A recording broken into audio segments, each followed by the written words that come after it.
Hello, everybody. Welcome to session 30 of Wyndburgh. Very happy to be here. As per usual, I am Commander Rod, your host and DM for this incredible adventure. And let's just get right up in that business. Last time we left off, we were at the tavern following this insanity that was the siege of the high ice. And for that, I'm gonna load my little map. As our players were having a good time of rest and relaxation and enjoying the spoils of victory and taking the time to kiss each other just like Celestine and Saltbrook did, they were interrupted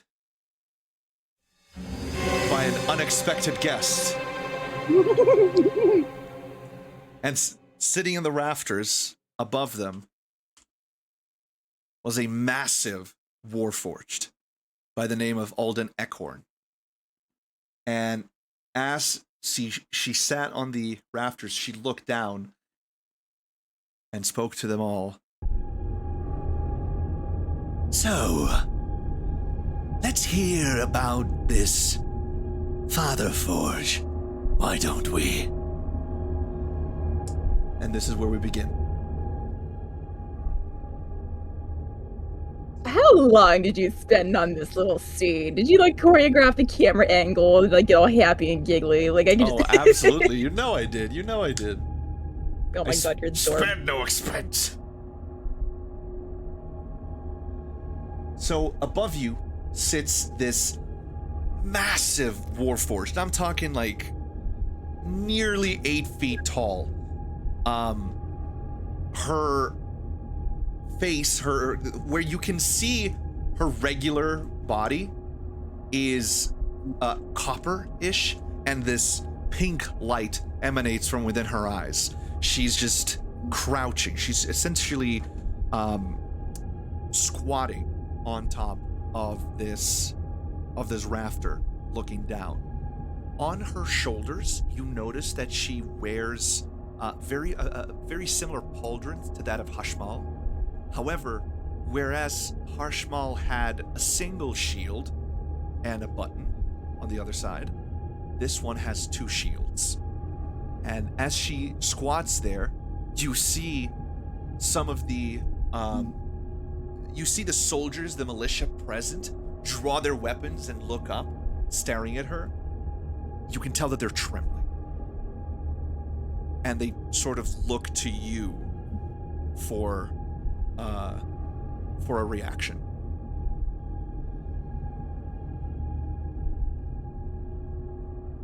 What will you do? Is she the only one here? Perception check, please. Yes, King, always. I need to have a speed dial version of a perception check.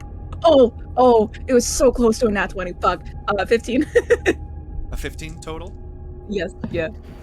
You do not notice anyone else in this room that shouldn't be here.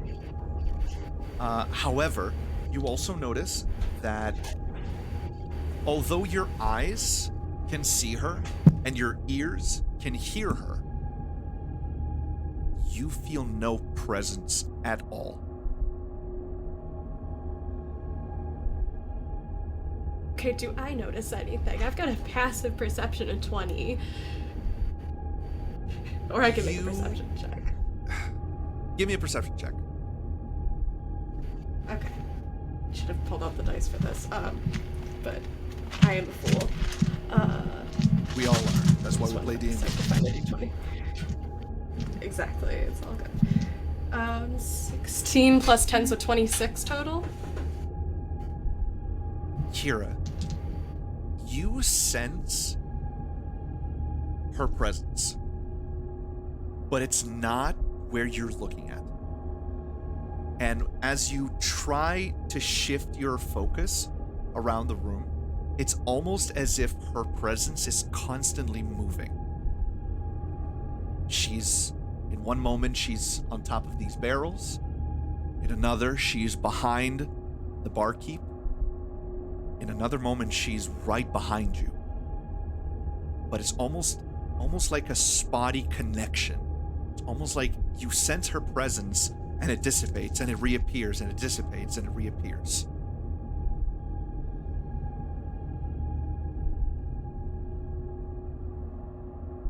And as you do this, Kira, to you try to focus your senses on her presence and try to dial into that, she looks over at you. She shifts her head to the side and cocks it.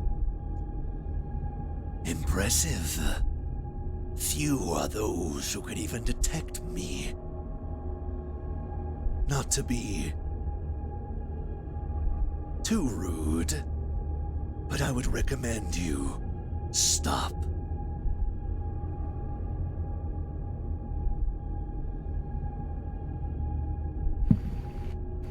I'm just gonna stay silent for now.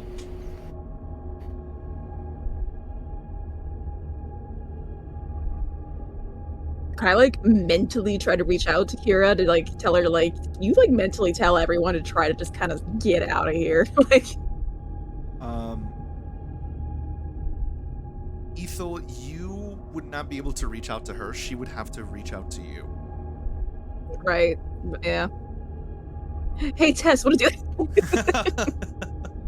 I mean, it is metagaming, but I don't mind for this situation. I joke.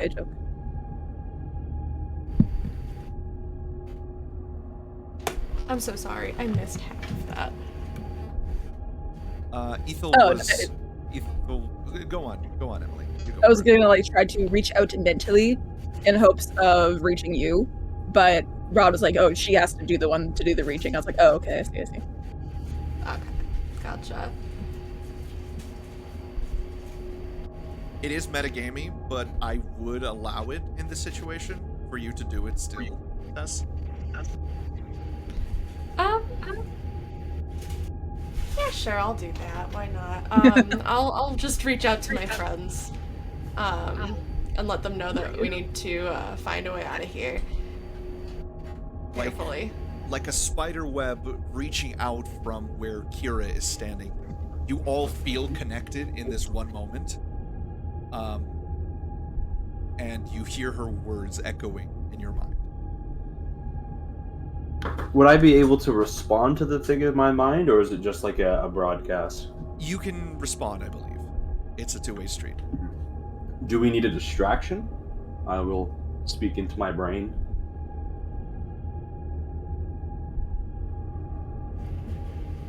I'm not sure. I would like to cast Unseen Servant. Okay. And it will go onto my funny gauntlet. Alright. What do you want to do with them? I'm gonna have him just position himself under the big goober. Okay. And wait for my command. Zar, as you command your unseen servant to place itself underneath Alden, you notice that her head trails down, almost as if it's watching this invisible presence make its way right underneath her. And as she looks completely down from the rafters at the position where you commanded your unseen servant to go, she then looks up at you. And that's when I throw a 16-pound table at her face. As she looks back at you, she says, "Smart. I wouldn't want to fight me neither. Not without a distraction, that is. However," and she jumps down from the rafters onto the ground, and as she lands, you all just see as the chairs next to this table just get thrown over to the side. Zar, you feel the presence of your unseen servant get knocked towards that table. Oh, she lands on the ground with this huge thud. The ceramic tiling underneath her cracks as if it was made of nothing, as if it's made of glass. And as she stands to her full size, she, you can see that her hands are open. They're not clenched like fists. She seems to be studying each one of you individually.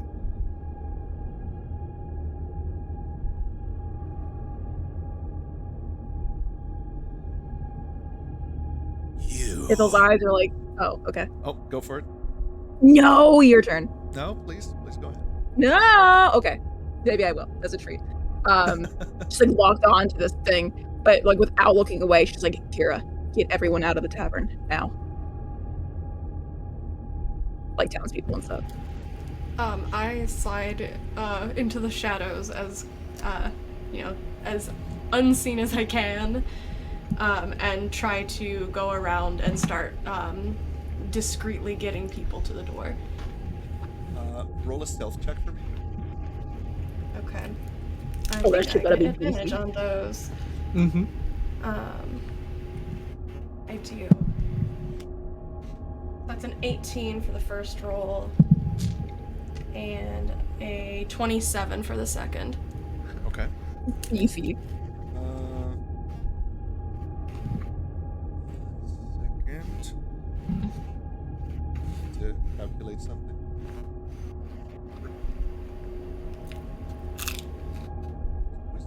Just took a crisp bite. Like, I like to imagine that somebody in the fucking bar just had a bite of a chip and they're not really paying Pulls out a attention to bag what's of going chips. on. amidst the silence and the tension, just seriously, no, who was that? You guys want some? It was near munching on chips. Oh my god, Ron, you just The idea of Kira trying to sneak, but she can't help but grab an extra chip. or like she steps on one on the tavern floor, like the one Oh thing my on the God, floor. That'd be so funny. Kira. Okay, what do you do next? Well, I'm just trying to go around to any civilians who might be in the tavern. There are like people in the tavern, right? Yes. Do Oh, you yeah. see the do you see the stream? Yeah, I do. I just wanted to make sure that they weren't just like in there for funsies. They want in on this action, actually. So I'm trying to just discreetly and quietly like start getting small groups of people out of the tavern, like to the door. I see. Let me just make sure that everyone has measure movement. Okay. Trying to remember the distance that I set up for this. 'Cause I remember that I had a specific measuring distance that I was going to use.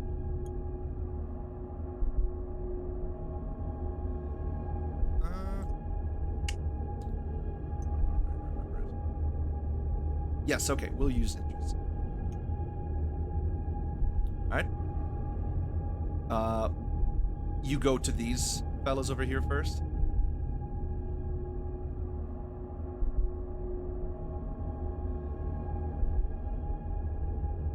Kira?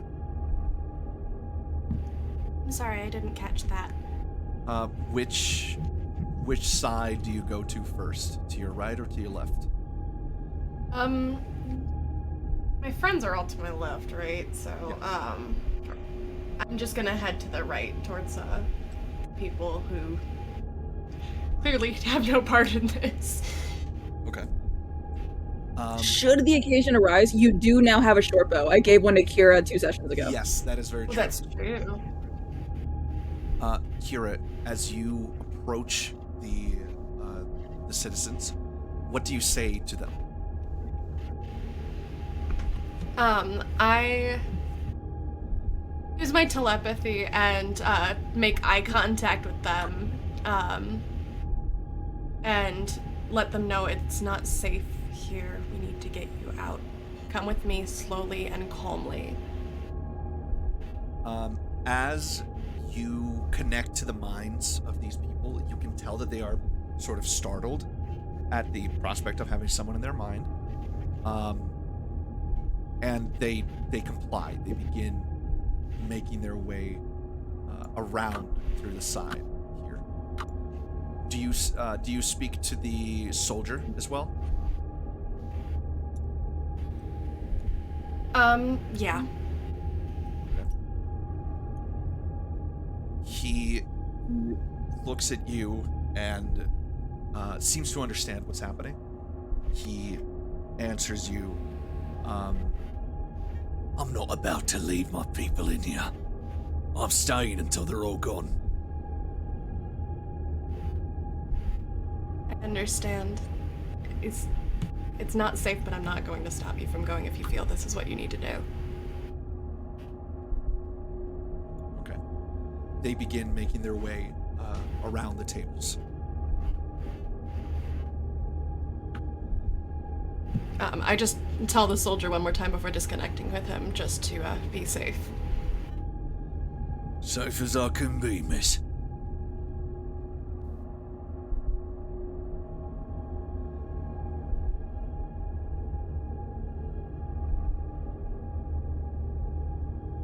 So her armor is not like any recognizable faction. Not at all. Okay, you sick, yeah. You have seen extremely similar armor. In fact, it could be the same model of armor or the same sort of type of armor on Hushmal. Right, yeah. But Oh my god, hi. But only from the waist up. From the waist down, it seems to be something different. But from the waist up, she seems to be wearing the same armor as Hushmal, only in a different color. I see. Okay, sorry about my outburst. My mom scared me. Oh, good. The tension was too much and she just snuck in.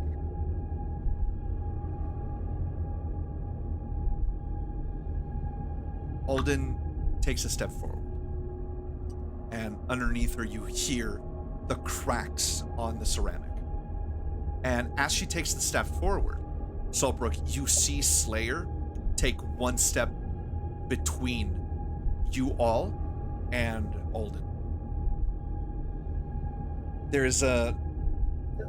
Saltbrook, you recognize this, and Ethel, you also recognize this, due to your previous experiences with Warforged.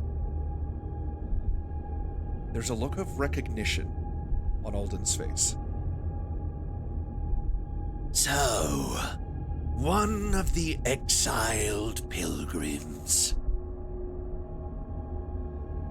This is where you've been all along. Must feel terribly, terribly difficult for you to betray your kind and side with these organics.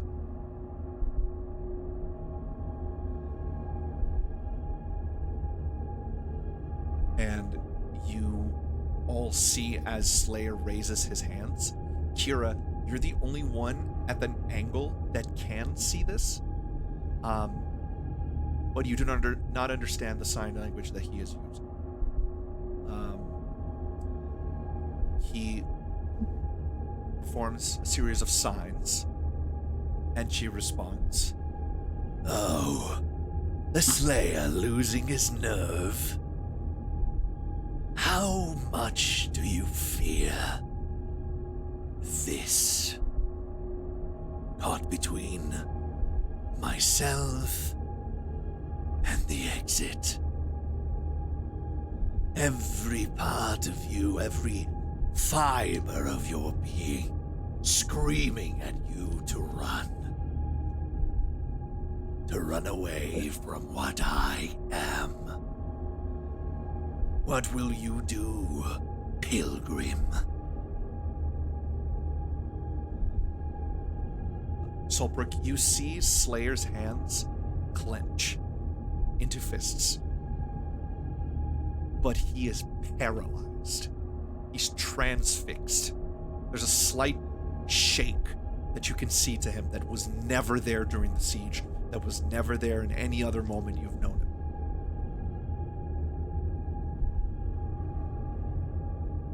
without even needing an inside check, you know he is terrified. I would like to walk up to Slayer. Okay.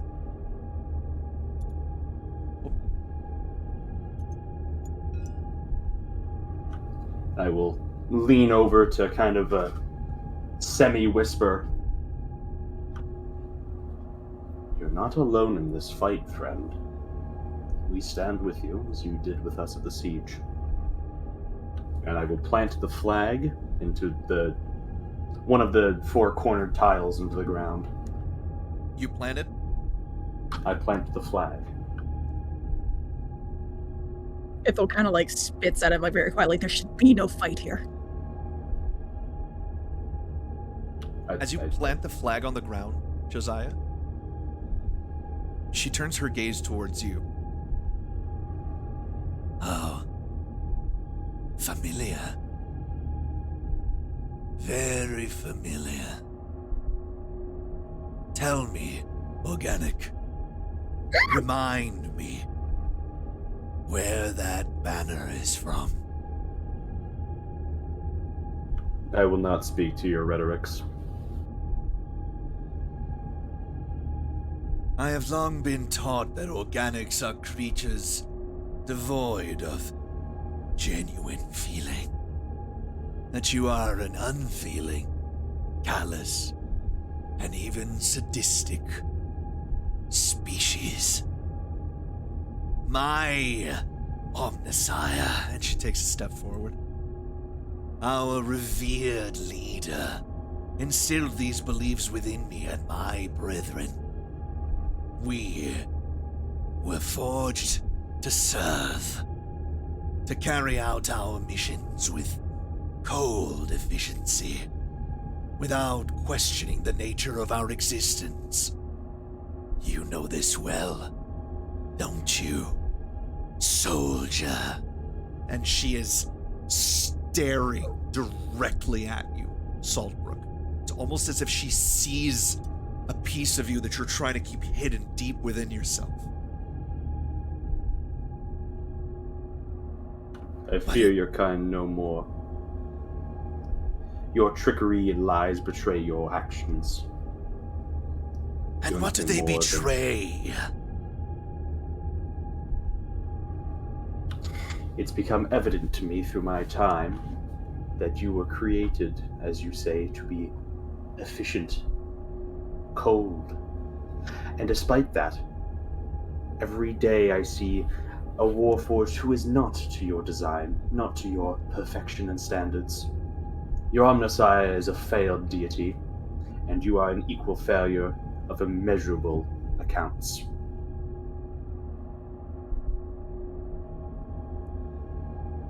I did not expect a heretic to understand, and I was correct.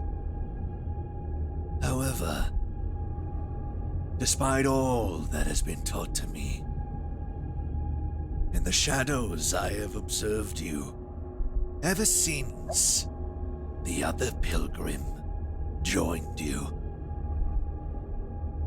I have watched you face insurmountable odds, perilous challenges.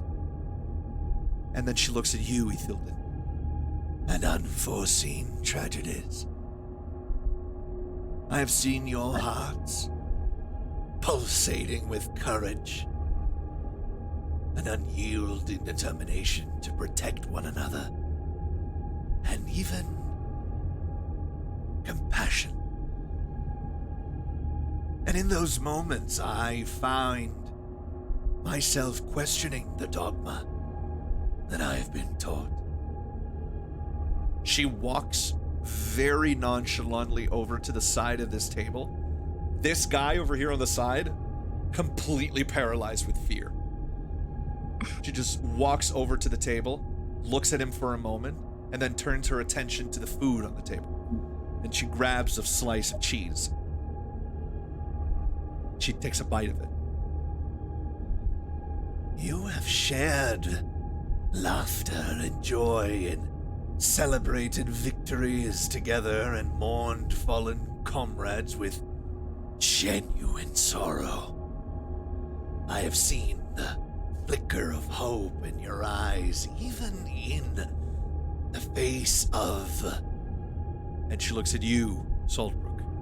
overwhelming darkness. You are not the monsters I was led to believe you were. You are something more. And she looks over at the guard, and she whispers something unintelligible. And he begins to he shivers in fear, and he turns around and, sort of eyeing Alden, he continues to move, and he begins to tell the people to leave the tavern. And they begin to run out. And as they begin to run, the others already turn as well and begin to follow them. And as they exit, that guard also runs away, followed by the others. And Kira, the guard next to you, takes a moment to look at you and nods. And he doesn't say anything. He just nods to you and begins to leave.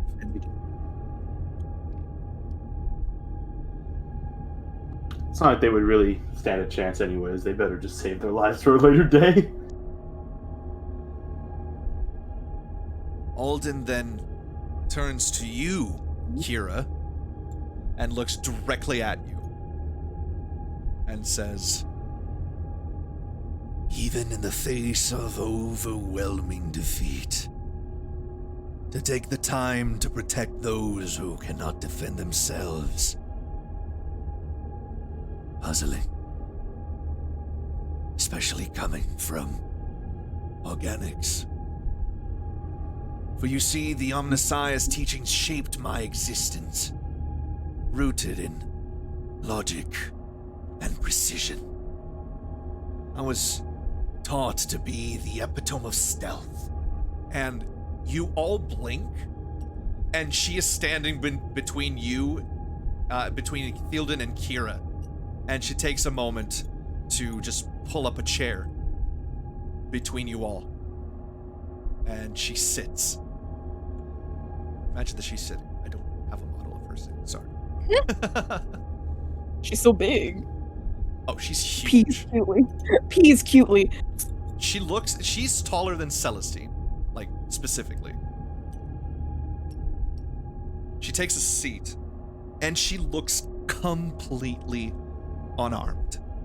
There's none of you feel an inch of violent intent here.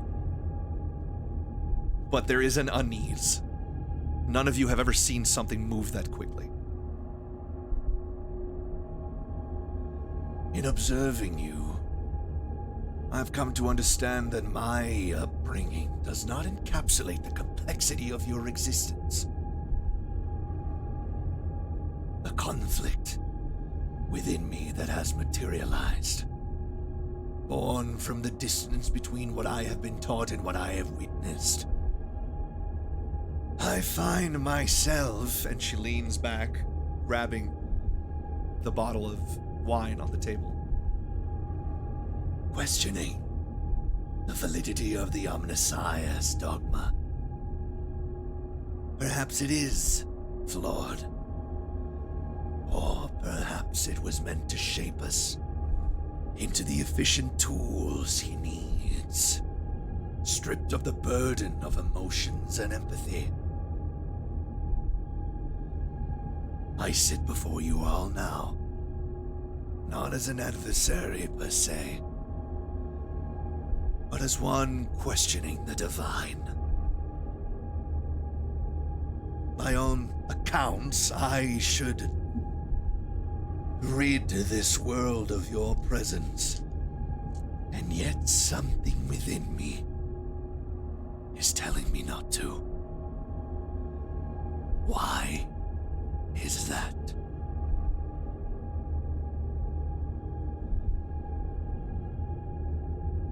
Well, And she looks at you all. The first sudden move she makes, which is just to look to the side and stare at all of you. Until now, her movements have been subtle, smooth, fluid. She just stares at you, at each one of you separately, waiting for a response. You should be proud to have recognized the indoctrination of a false god. the Omnissiah is neither a god nor a false one. This does not disturb my faith, but it disturbs my interpretation of it. And you would do well to remember that.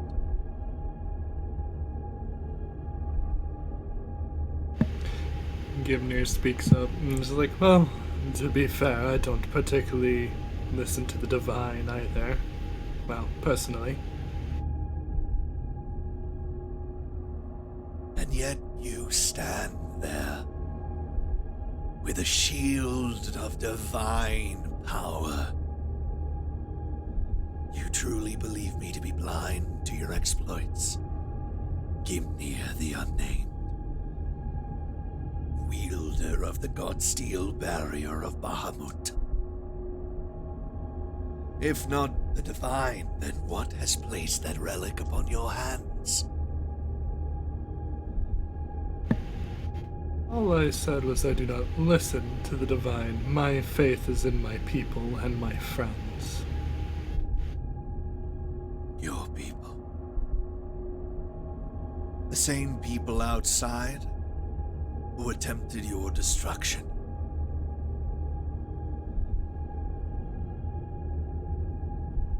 People are people and often fight for many reasons. Surely then you must see validity in one of them.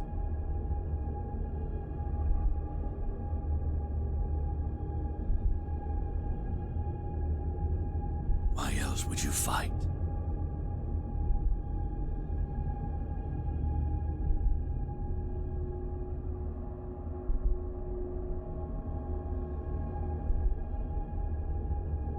Gimnir stays quiet.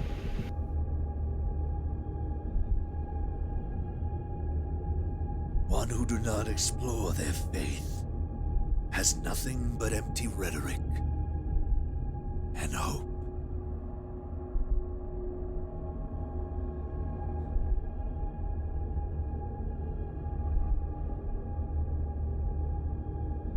If kind of like just takes a step closer and kind of like gets up in her shit. Charlie, please don't do that. And she's like, "You have 1 minute. Get to your point. Why follow us? Why come here?" Roll a Constitution check for me.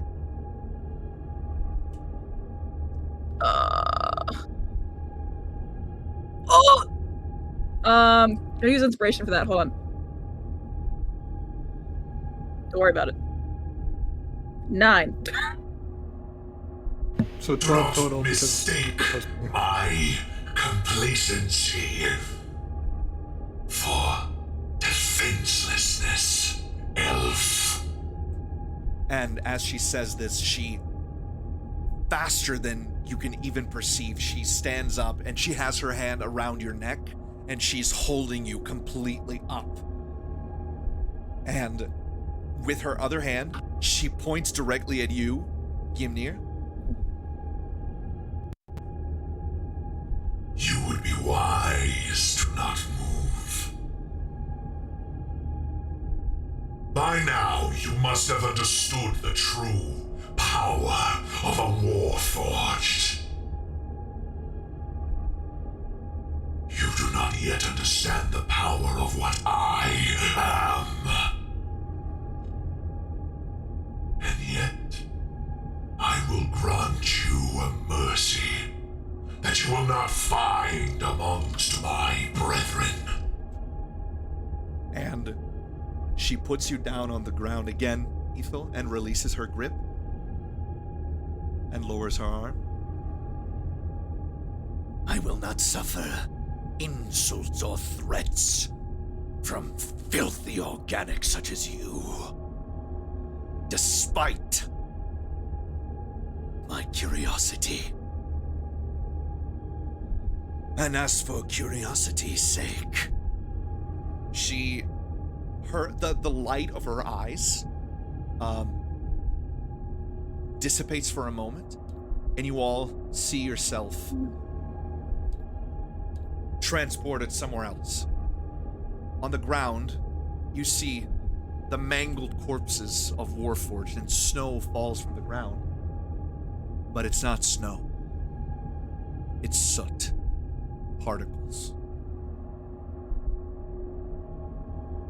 And standing ahead of you, on top of a massive metal structure, is Alden.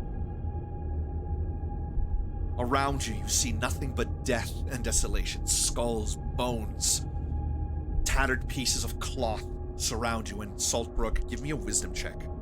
I was gonna say, do I find this place at all familiar? Oh, the PTSD is about to kick in. Wisdom. Wisdom's a 17. Saltbrook, you know exactly where you are. And you are home. Nope, you're not in Fairhaven. Oh, well. You are in New Sire, to the north of Rukon Drau, in Corvair, the main continent of Emerald. And ahead of you, Saltbrook, you recognize what she is standing on. Saltbrook, you know that this is a Warforged Titan. That seems to be an Imperator Titan behind you there. What would you say that would sell for on the black market? That's not what I say. And around you, you see the mangled corpses of Warforged, destroyed, burned, exploded, mangled. And she stands far away from you, and she speaks. I have watched you face adversity with unwavering determination. Your compassion shining through even the darkest of times. Show me the side of organic existence that I have not anticipated. Force me to question the very foundations of my being. Show me what I want, and I will let you live.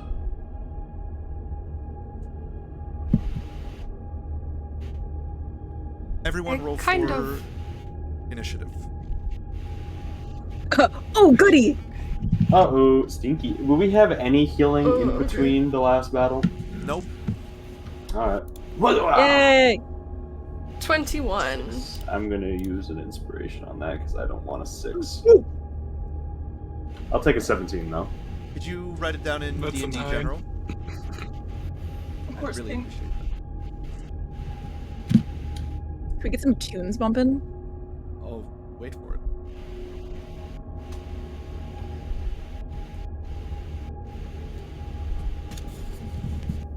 Starting the watch together activity, by the way, so you might want to tune Sir, in. yes, sir.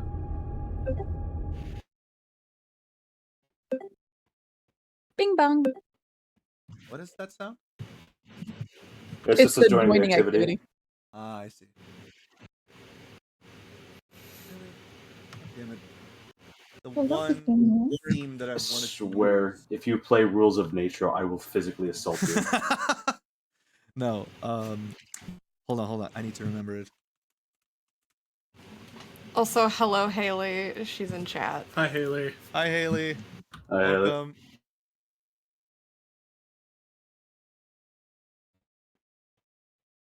Oh my god, man. Seriously? All of the ones that I'm trying to use are not working.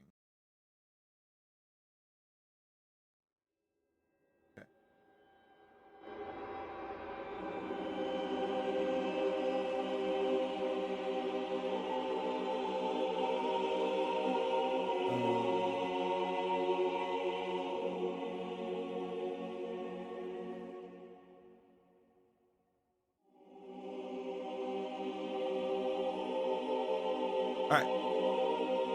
Let's see what we got. 23 for Ellie. Okay, so Alden goes first with a 24. Ethel goes second with a 23. Kira goes third with a 21. Saltbrook goes fourth with a 17. Ymir goes fifth with a 9. Kirith goes after with an 8. And Lisa, 7 goes this last. environment reminds her of Fallout New Vegas, and I have to agree. Yes, I do Just agree a as little well. bit. All right. Alden looks down at you all. And you hear her voice change once again. For your sake, I wouldn't hold back. And Bro, we got nothing left. make sure measure movement is on. And switch that to centimeters.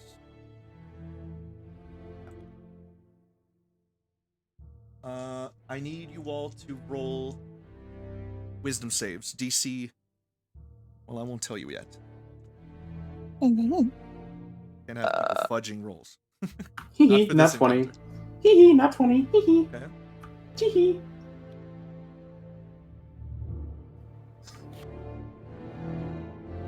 You all notice that Slayer and Celestine are not with you, by the way.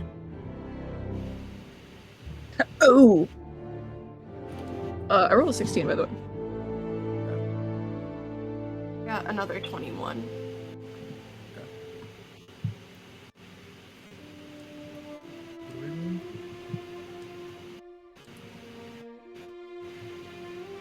Is here.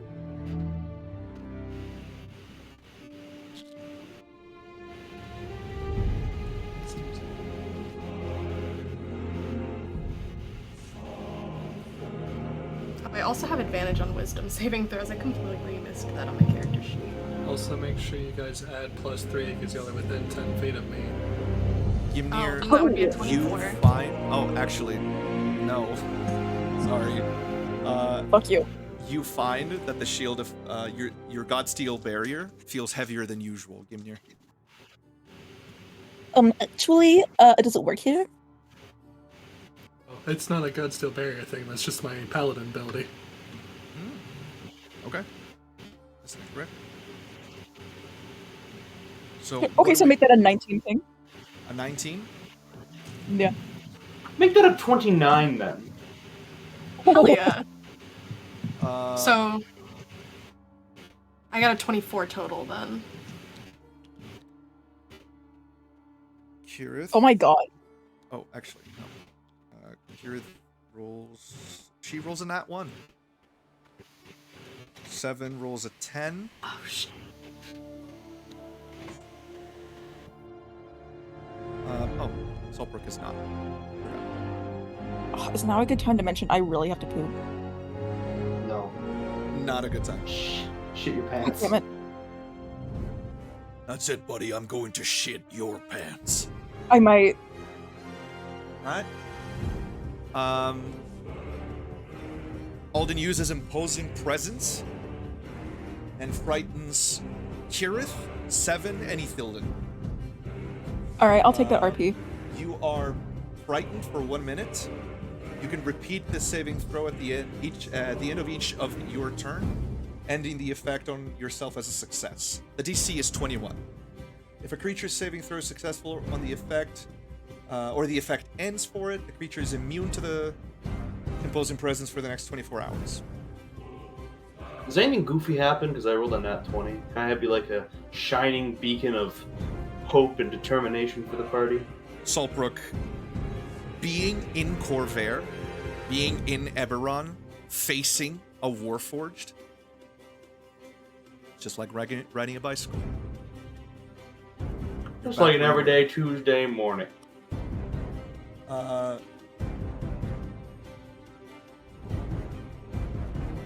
Alden will move.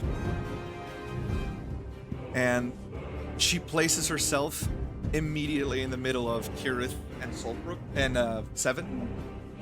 And she, from within her armor plating as a Warforged, she will remove what looks like a sword, but a chainsaw. And with her other hand, she pulls out this massive cannon. It's almost like a ship cannon, but that she wields with one hand. And she will attack Kirith, and then she will attack Seven.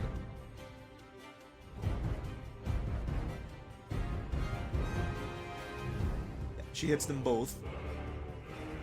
That'll be... Okay. I'm meeting 7's damage, by the way. What are you using? He's within 5 feet of me. I can use my one of my class features so that I got a level 7 or to take the damage for anyone within 5 feet of me.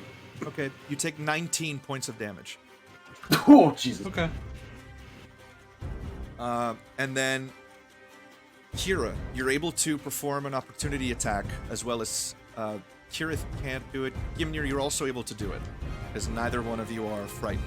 She pulls out the cannon, and she just sticks it directly into Kirith's chest and fires. She will deal... Let me see...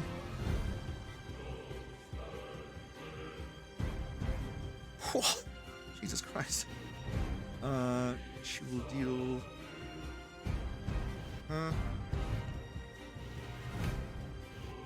24 points of damage.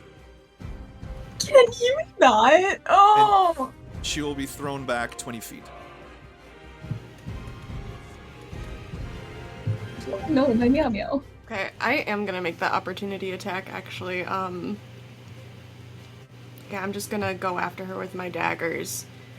Okay. Go for it. One hand, I guess with my keyblade. Go for it. I'll do that. It's a 20 total, dirty 20. Hit. Okay. You miss. Oh man, so both Gimnir and Kira miss. We both got a dirty 20. As Okay, Alden... and... Okay, yeah, go for... Well, it's a single opportunity attack. Yeah. So it's just base damage, right? Yeah.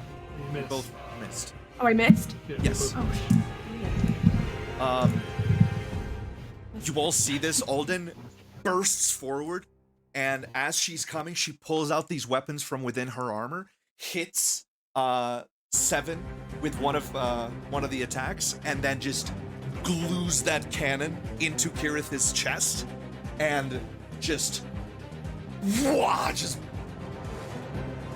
completely blasts her as Kirith just flies backward onto the side of this hill. And as this happens, Kira, you go for an attack, and Alden, in a single fluid motion, deflects both Gimnir's attack and your dagger. And she turns directly towards you, Kira.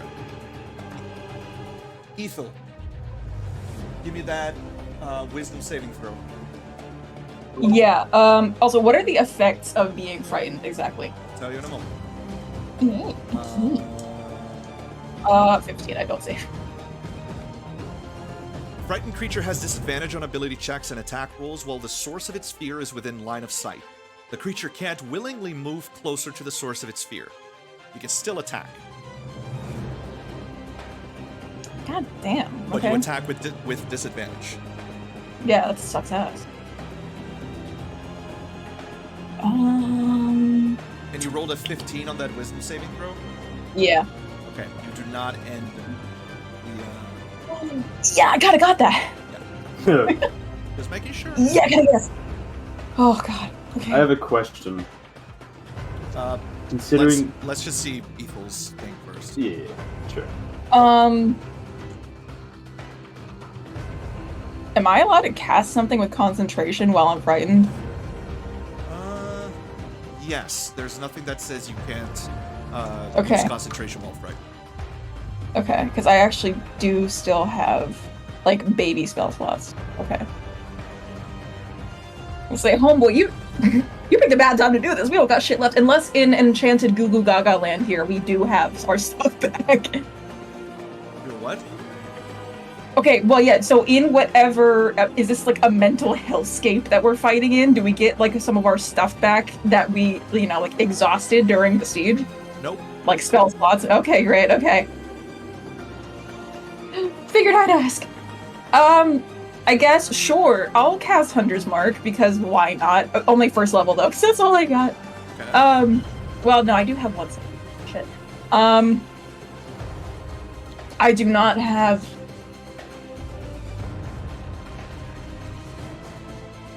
I don't have arcane arrows, though. Because I think I used all of them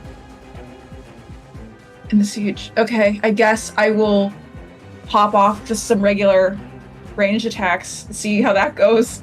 Go for it. Would a 26 hit, King? Yes, it would. Oh! Oh, wow. Oh, 11 damage! Oh, 11. yeah. Nice. And then I guess I... Yeah, Technically I can attack a second time. yes, you do have multi-attack. Yeah, I'm assuming an 18 will miss, though. It misses. Yeah, okay. Ethel, as you see this happen, and Kirith is thrown, launched into that hill, you're... Oh, wait, I'm sorry, King. I do deal an extra 1d6. I forgot about that. Sorry to interrupt. Yes, you do. Roll that d6 for me. Because 11 plus 5, that'll be 16 damage. My bad. So 5 damage on the 5, right? Yeah. Okay. Making sure. I'm bad at math. As you see Kirith launched, you draw your arrows almost instinctively, and you fire. And this seems to catch Alden off guard. You manage to hit her through the gaps of her armor, and she seems genuinely surprised that you managed to hit her. And she draws her gaze over to you, and as your second arrow goes in for the hit, she just moves her head out of the way and catches it with her teeth. And then she just looks back at you. It's kind of hot.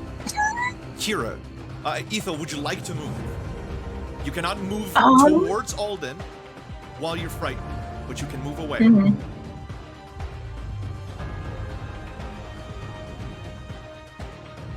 Yeah, I'll take a couple, like, healthy meters to the, like, up left. Get some distance, maybe head for some higher ground.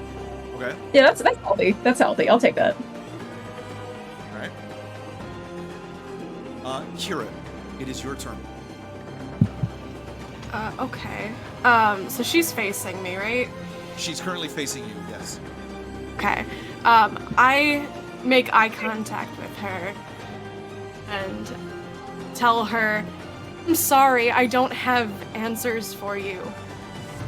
Harsh truth of the world is some things just don't make sense and we have to figure it out for ourselves. I wish I had more to say. I'm sorry. And I'm going to actually use my turn to hide. Roll a stealth check. The first one is a 25. The second one is a 16, so 25. Okay. Do you move? I just move into hiding, yeah. Whoever closest to me that I can hide behind. You're gonna take an opportunity attack. Okay, I'm going to use my reaction to uncanny dodge and have that. Okay.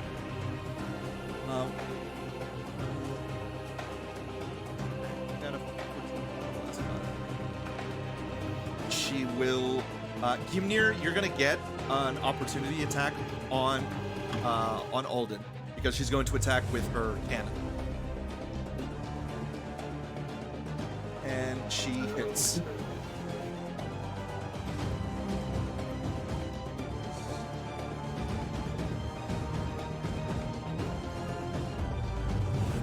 deals 17 points of damage to you, Kira. And you get thrown. And that's halved. Yes, so, no, so 17 divided by 2, rounded up, so that's 8 points of damage. And it will throw you 20 feet back. Okay. Am I able to successfully hide though? No. Okay. Does a 21 hit for the opportunity attack? No, it does not. I think the minimum we have to go for is 26, because that's the highest we've gotten. That was a hit. But it wasn't glancing, so it's below 26. We're gonna go for 24, 25. Let's go with 24, 25. Kira, what's your health right now? 40? Sorry. 40. Yeah. I'm keeping track. Cool. Saltbrook, it's your turn. It will Eldritch Blast.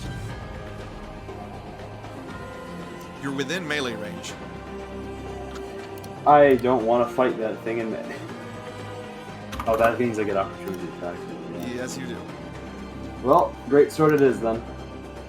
Okay.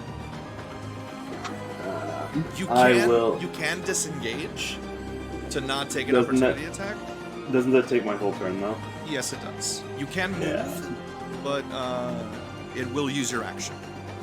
No, I'm swinging. All right, go for it. Okay, first one's gonna be dirty 20, which is and a 9. I do nothing. All right.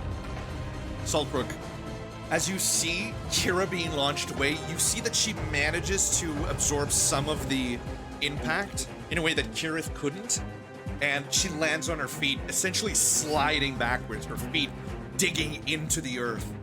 And as you go for your swings, Alden just very simply moves out of the way.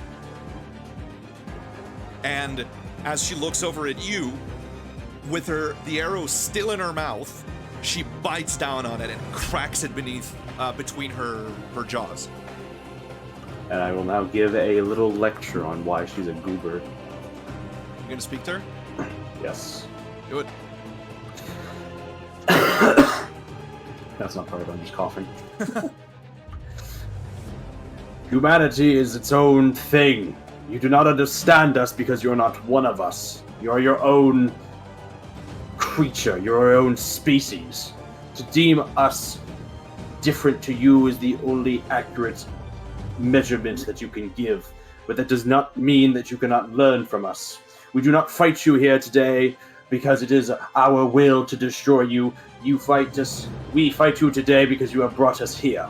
I am fighting for my friends, and I am fighting for the memories that I hold. That is what you do not understand. Then truly we do not understand each other. That's my point! Gimnir. You scared Charlie. Alright, so. Just an aside, is the audio coming through well whenever the voice comes out?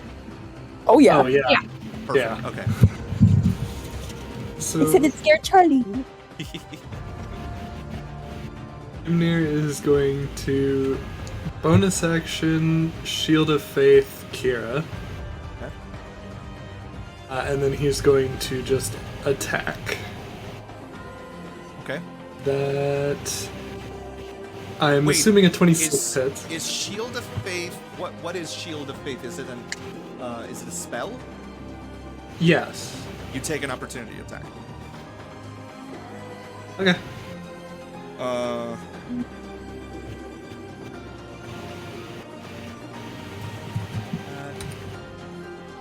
Does a 29 hit Gimnir?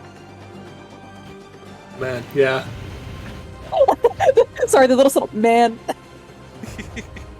She is going to attack you with her force sword.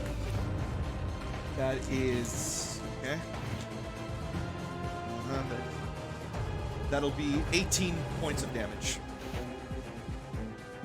Okay. And Kira, around you, you just feel this barrier of energy appear.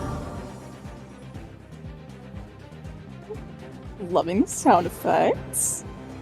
Go for it, Gimnir. Okay, so my first attack is a 26. Okay, that's a hit. I'm also on that one on 3rd level smiting. Okay, roll that damage. Alrighty. So here's base damage. That is 12 on that, and Divine Smite. Hold on.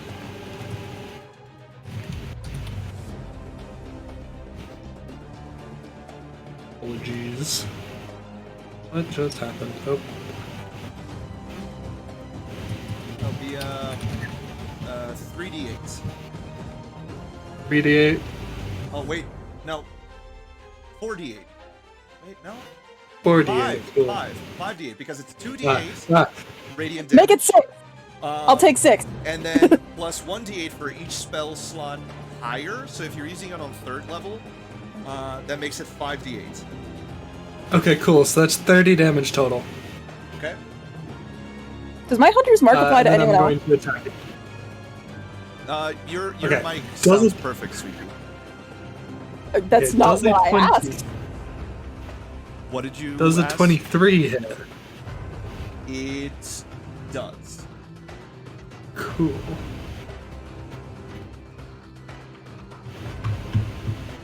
That is just 9 damage, so 39 damage total from both attacks. Okay. Fuck yeah, dude. Gimnir, as you come down with your battle axe, you speak the words of your divine smite, and your battle axe seems to glow with a very familiar golden energy. You know where that's from. You have felt it flowing through your body when you've awakened. And you just manage to hit her on the shoulder. And as it happens, there's a second impact that goes deeper in, and you manage to move her a foot to the side. She doesn't even have to put her foot to the side to hold, but she moves 1 foot to the side from it. It's almost as if she's being slid across this ground. And she just stares at you.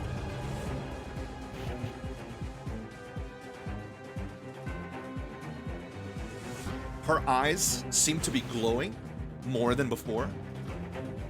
Impressive. Truly there is some life that still inhabits you, Paladin.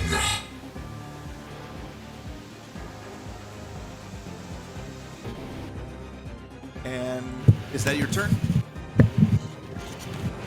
Yeah. Gimir says, I'm certainly hanging on. Yeah, and that's his turn. Okay. Kirith will roll to break the frightened.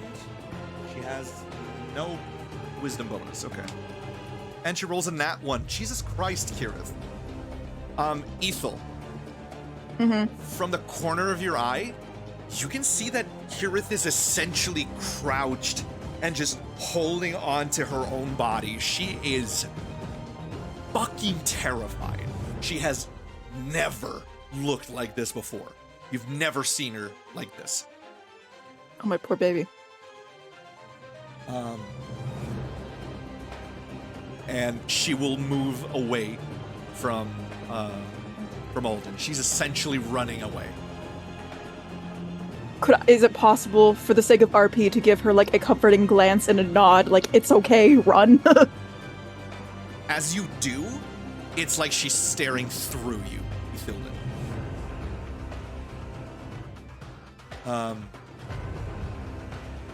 Seven's turn. He's gonna try and break that. And he rolls a 2. Magnificent. He can still attack. So He ain't too smart. he can't transform. He misses with that. He misses with that. And that. So he misses all of his multi-attacks. Gimnir, everyone, you can see as Seven, you see his eyes widen underneath his hood, And with one of his arms, he attacks, and Alden is just very nonchalantly, like, almost wiping away his strikes. And she's just wiping them to the side. And then the final one that tries to land, she just holds onto his fist and pushes it to the side, forcing him to pull his spine more backwards to prevent it from hurting his shoulder sockets. And she speaks. Of all the organics, you hybrids must be the most odious of them all. Truly, a despicable form of existence. Why are you even here? And Seven tries to conjure words to his lips, but he's unable to speak. And he begins to run, and Alden doesn't even take an opportunity attack.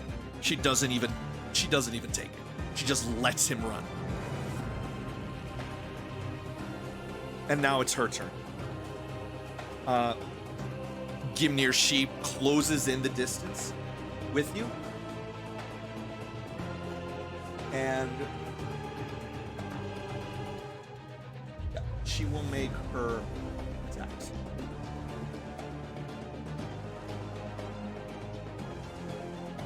First one doesn't hit, it's a 20. Dirty 20. Okay. What's your AC again? 27. This one hits, but it's a glancing blow. Okay.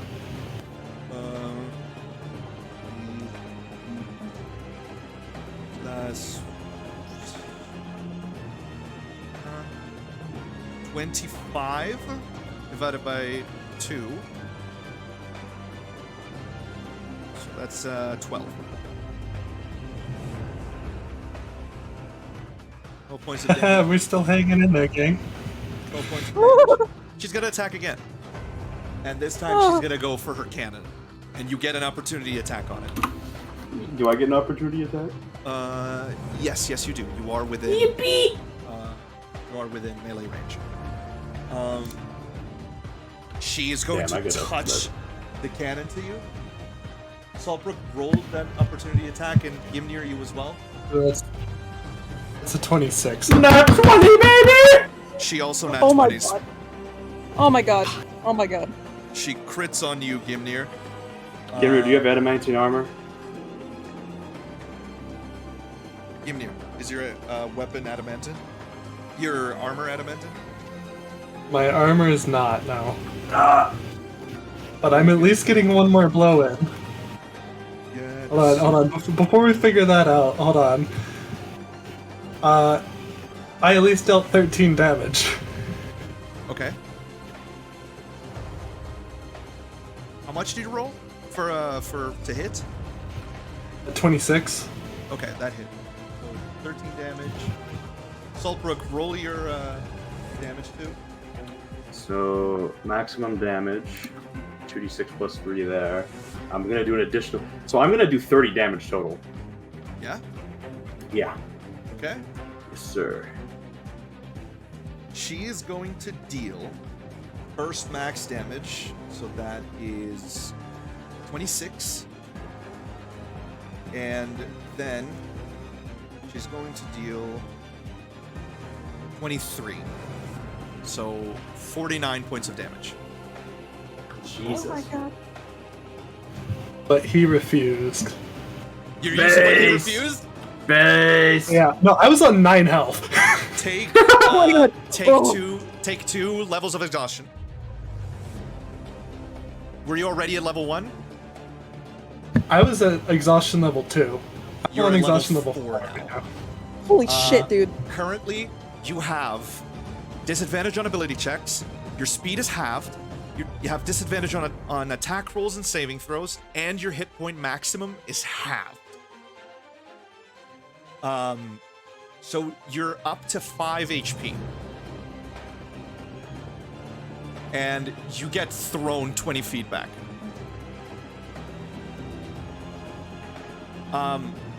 Gimnir, she hits you with that, with the big one. On the second swing, the first one, and misses you by an inch. The speed at which this sword just roars past your face is uncanny. And on the second one, she manages to catch you, which causes you to fall down to one knee. And as you fall down to one knee, you bring down your battle axe, and it connects to her side, and she doesn't even sell it. She just pushes her cannon into your chest, and she says, hold on. To be expected of a man who has not even a name. And she fires. Gimnir, you are sent barreling down on the ground. Your face hits it. Your entire body seems to be just mangled as you're thrown back. And at the last moment, you feel your consciousness slipping away from you. And what do you remember? What is the memory that keeps you up? Gimnir remembers when he met Kira. And when Kira got attacked by a group of kids, and how he couldn't protect her, and he refuses to go down while she's still around and in danger. That being said, I'm awakening. Okay, hold on. Gimnir, as you just remember this memory, something in your body just refuses to give in. You feel your lungs almost collapsed underneath the sheer power of this blow. You feel your hands trembling, struggling to hold on to your battle axe, and your shield seems so fucking heavy in your hands. There's smoke rising from your skin. There's smoke rising from your breastplate, and your legs are screaming to you to just give up. And as you stand back up to your feet, you hear it. Far on the other side of the battlefield, you just witness Kira become surrounded by this golden power, and you know exactly what is happening. Just trying to find the right one. There it is.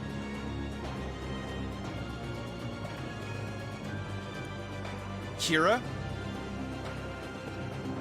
as you awaken, there is something different about this. There is a different heart to this awakening. There is a rage. There is an anger that wasn't there the other times that you've awakened.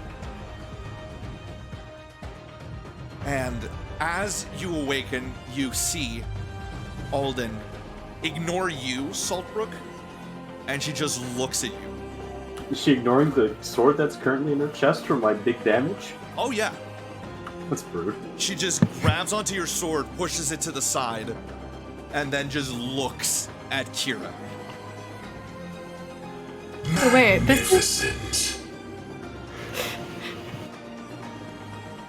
What were you Sorry, gonna say? by the way, this is only the first time that she's awakened since literally the first time. I know.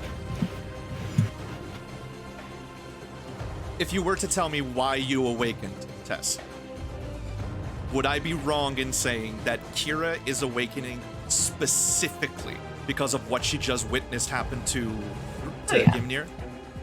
Oh, 100%. Yeah, That's exactly why. Then Hell yeah. the reason why the reason why it's different is exactly what it should be.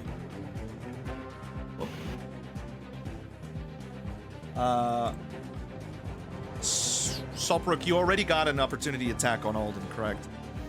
This is correct, yes. Yeah. Kira, she's gonna charge you. She Cool. moves directly ahead of you, right in front of you. You just feel this mass of air just push your hair behind you, and she's just standing in front of you, towering over you, looking down.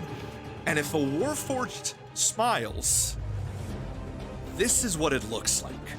There's a genuine smile on her face. And you don't feel threatened, you feel challenged, Kira. Ethel, it's I your stare turn. her right down. Oh, go on. I just stare her down, right back. Awesome. First of all, can I roll for the Yes, fear yes, you saving? can. What the fuck? I don't understand. It. Why does it say 8? My screen says 16. I don't understand. What? Just roll again. If it glitches. Are you sure? Okay. Yeah, that's fine. If it glitches, then it's not anybody's fault. Okay. Fuck. No. Okay, This and doesn't. you wanna know something even weirder? It rolled an 8 too, especially a 16. It's fucking It weird. did what? It on the stat sheet. It, despite it being a 16, it still came with an 8 plus 3 to 11, which is super fucking weird. Huh. My cat's losing her damn mind. Yeah, but like the physical die It itself said is on my 16. screen. Yeah. I don't Yeah, know. What did, which- okay, Fucking weird. what did the die say? The die said 16 and was like glowing, but then it was like 8 plus 3 for my. I don't care. I rolled a 15. It's fine. I wouldn't have saved anyway. Okay. I'm okay with it. I don't care. Ethel, the sight of Gimnir holding himself up by threads, essentially, of Kira running, of Kirith running away, of Seven running away, of Kira awakening.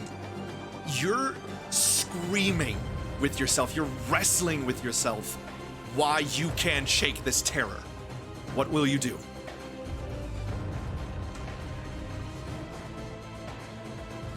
She like just kind of braces herself and calls out to this what I don't give a fuck about her name. Never mind. She says, "You know, we've been here before." And she goes to knock just another arrow with the queen bow. It says, "Except Hashmal had the courage to face us at full strength." And she fires. Okay, roll to hit. Put inspiration on your page for that one. Okay, thank you, King.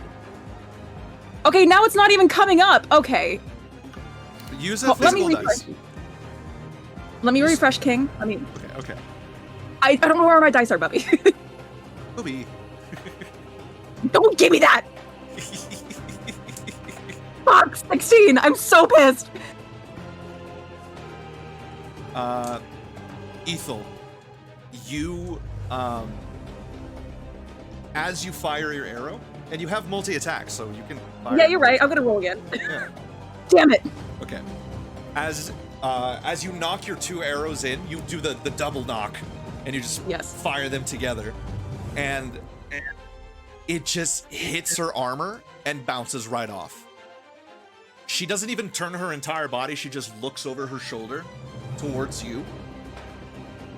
And she looks back at Kira, and she said,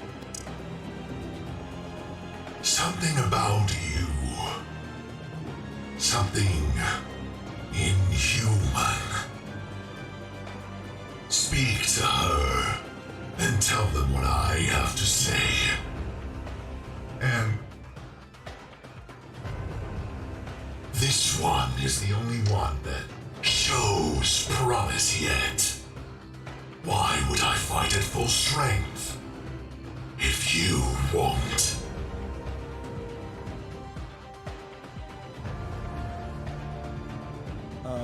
and yeah, it's Kira.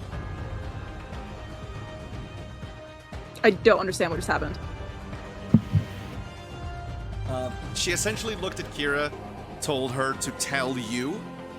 She noticed that Kira's a Kalashtar and can speak using telepathy. She tells Kira to tell you what she just said to Kira. I Okay. look at her for a moment more without breaking eye contact, and I slowly nod and look back towards Ithilden and relay the message telepathically. Kira, it is your turn. I turn back the Warforged in front of me, maintaining eye contact once again. And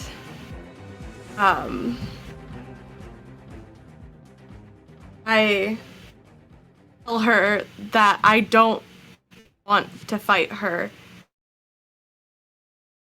If I have to, I will.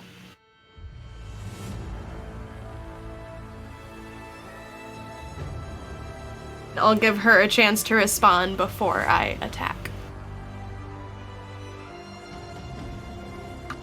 There is no better way to understand one another than to trade blows. I care not for your words. I care for your spirit. I think I understand. And, she flashes a small smile and then attacks her Keyblade.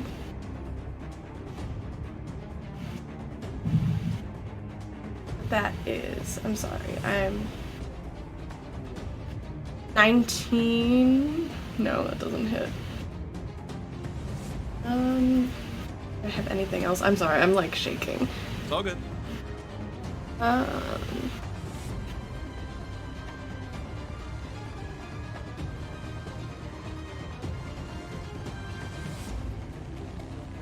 Where is it?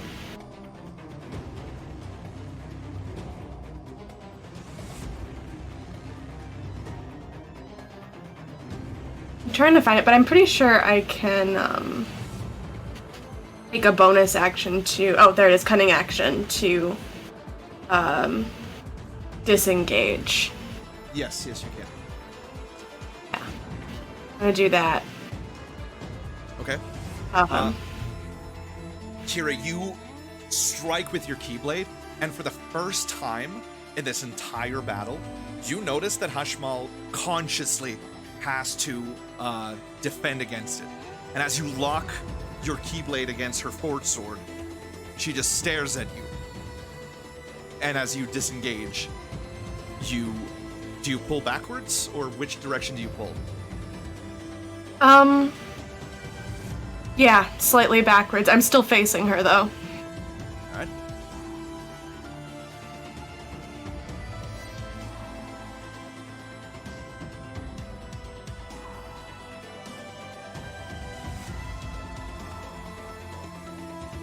I look towards Gimnir and telepathically link with him and say, "Hang in there. Got this." Put a perception, put a inspiration on your page. Nir responds, just mentally, he's like, man, even now you're always looking out for me, huh? Bet, little brother. One little broken thumbs up. Saltbrook, it's your turn. Does Awakening cost an action? No, it's a bonus action. I'm gonna do it then. I feel like this is going to be the inevitable outcome anyways. Okay. There it is.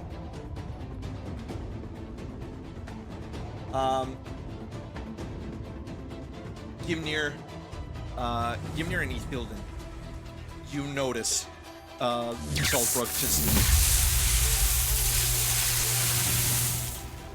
You feel this wave of air just explode outwards. What would you like to do, Saltbrook? Eldritch Blast. Alright. First one is gonna be a 19. No, sir. The next one's gonna be a 13. Nope. Nope. How far away is the goober? She is 24 feet from you. Time to shoot my pistol for the bonus action. Nice. A 4. Wait, a bonus action? Oh, I already used a bonus. That doesn't Yes. matter. I fucking missed anyways. I already missed anyway. It doesn't matter. Saltbrook, you extend your arms to the side, and these 3, right? Is it 3 now? I believe so. 3, it's at the 11th level. I see. It's 2. These Eldritch incantation just forms these blasts into the air, and they fire forward. And Alden takes the time to turn around and block them both using her swords. And there's an innate challenge that you feel from her as she sees you awakened. Saltbrook, how many times have you awakened so far? Thrice. 3 times. Okay. Cool. Would you like to move? I would like to move between Gimnir so he doesn't get smacked again, because he is very hurted. Alright. You're actively blocking her path for an attack from here. Yes. And a reminder, you can save part of that movement. Roughly, you should have 28, something like that, or 29 feet worth of movement for not on my watch, if needed. Alright. Gimnir, it's your turn.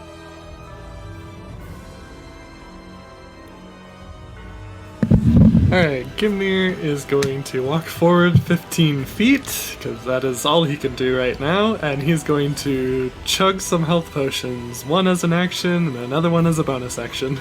15 feet will put you roughly right here, on either side. He's gonna go on the right side of Salt. Alright. Let me get those healing potions down, because Are you using an action to drink it? Yeah. So that's 20 for the first one, obviously, because it's full. So 25. Oh, well then I'll only use one, because that brings me almost to full right now. And then I'm going to bonus action a... Hold on, I need to find all of my smites, hold on. They're just not on Wait, my you only have sheet. 30 health? Right now, because I'm at level 4 exhaustion. Oh, right. Yes, correct. And I'm going to bonus action a Wrathful Smite and just hold it there. You're holding the Divine Smite on your weapon? Yeah, it's just the next time you hit with a melee weapon attack, then that attack deals the damage. Okay, cool. Alright. Kidith. Also, Ethel, this is a retroactive thing, a mistake that I committed earlier. Because of Kira awakening, and you had a turn while she was awakening, you automatically pass the skill check, the saving throw of Frightened, so you're no longer frightened. Sick. Because you're within 60 feet and you can see her. My RP made more sense then. Kirith's turn. Does that mean Kirith is also unafraid now? Yeah. Oh, cool. Everyone's just Kirith- no longer afraid. Kirith turns around and she looks at you, Kira, and her faltering hands just grip her weapon harder, and she charges. She explodes past you and just runs directly towards Alden, who's turned back. And she will...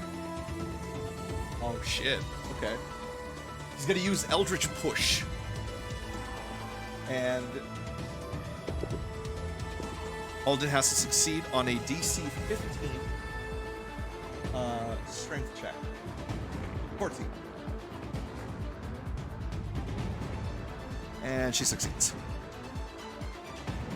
Kira, you witness as Kira just passes by you, running, and using her shield, she just puts it in front of her, and she speaks Inferno. And you just see this massive shockwave propel itself forward. And Alden just turns around slowly, unmoved by it. You can see the earth and the dirt around Alden are caved in, essentially, from that sheer amount of force. And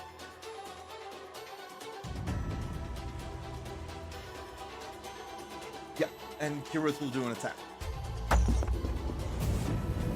He rolls a 12. And he rolls a 12 again. Jesus Christ. You see her just pull out her flame tongue sword and goes for 2 attacks that Alden doesn't even have to do much to deflect. She just bats them away to the side. And that'll be her action. 7 will pass the skill check as well because he's close to you, Saltbrook. He can also see Kira. And he will charge forward. And he makes it. He will try to attack as well. At the boy! And he's again gonna miss all of his attacks. Alden turns herself between the two, and she, with one hand, she's deflecting Kira, with the other hand, she's deflecting Seven. She's just holding her own, almost as if it's second nature. She doesn't even have to think to deflect all of the attacks. And she will attack now. She will take 2 grapple actions. One on Kirith, one on Seven. God damn. Oh my Could God. I mayhap ask the courtesy to, can we, turn down the brightness for the awakening effect? It's kind of fucking with my eyes just a little bit. I apologize. I don't have a way to do that. I'm sorry. Okay, that's fine. I'll turn the brightness down on my computer, see if that helps. Sorry, sweet pea. She will grapple them both. And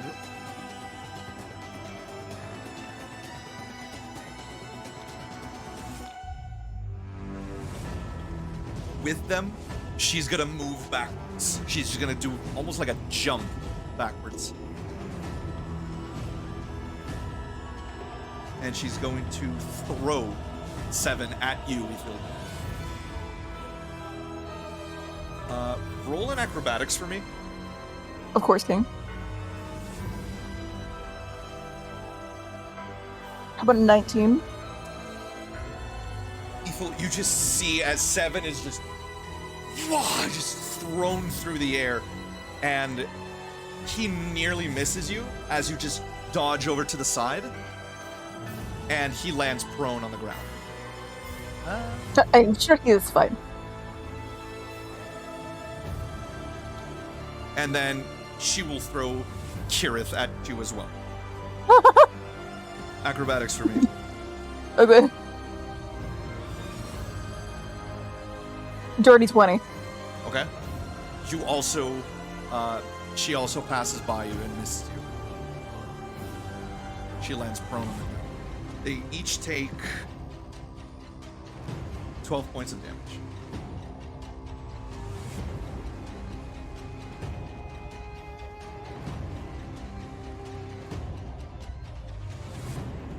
And that'll be her turn. Ethel, you. All right. She's, oh, hi Charlie. She's kind of panting and looks over at her friends, literally on the ground beside her. That just got launched at her. She's like, "You haven't shut up once about organics and your stupid thought process and learning from us. I've learned something from your people too." And she awakens.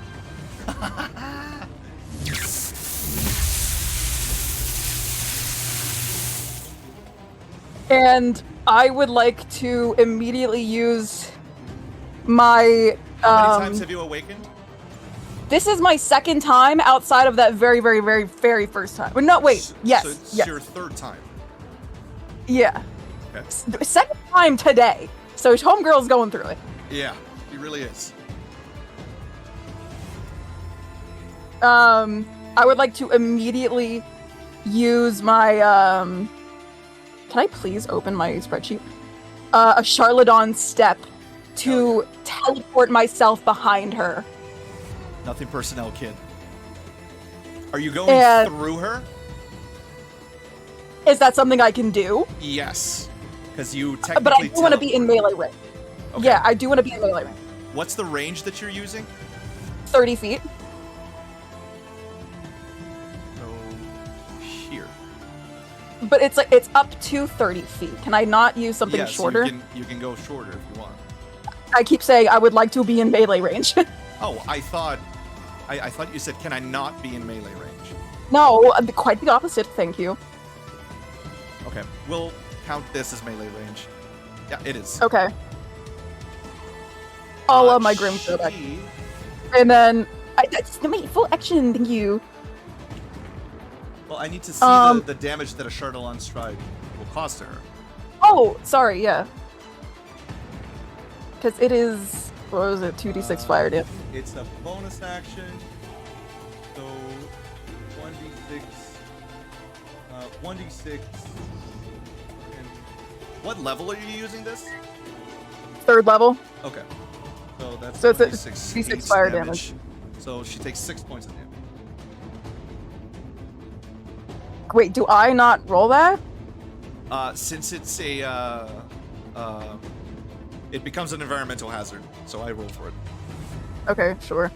And then I will attack her from behind with the bow. Okay. Melee, And- yeah. Oh, I see. Alright. Roll for damage.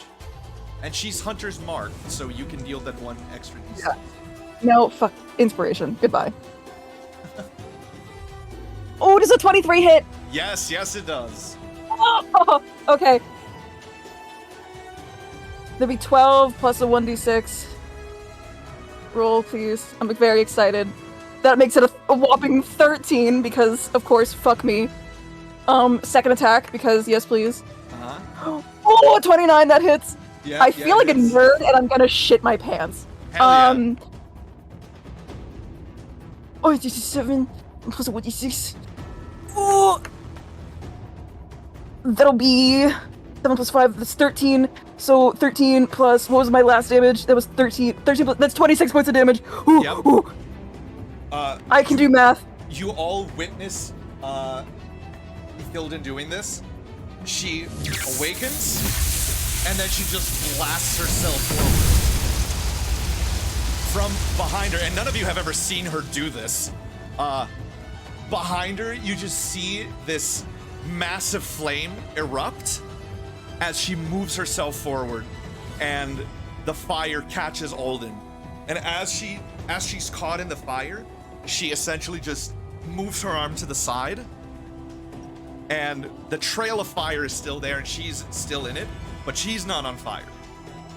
And from behind Alden, she just turns her head to the side just in time to see you, Ethel. Just wham!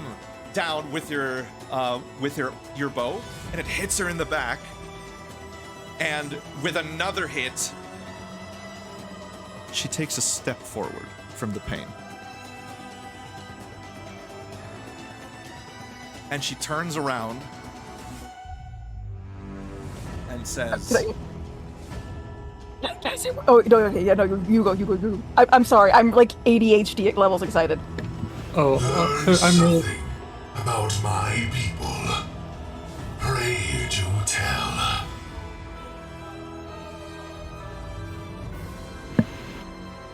She like kind of smiles. And she remembers what she said earlier. She's like, your pilgrim. He could do that.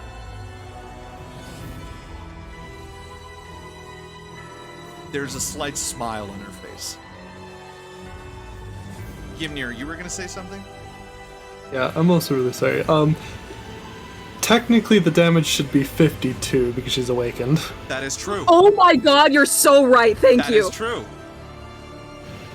Rowan, thank you, buddy. Because I'm too like I'm like peeing puppy like levels of excited. I'm. It's okay. I'm sitting over here dying, so I'm kind of just like in the background minding the rules. So instead of a step forward back then, she takes a small stumble forward. She staggers a bit. And then she turns. It is going to my head. All right, Kira.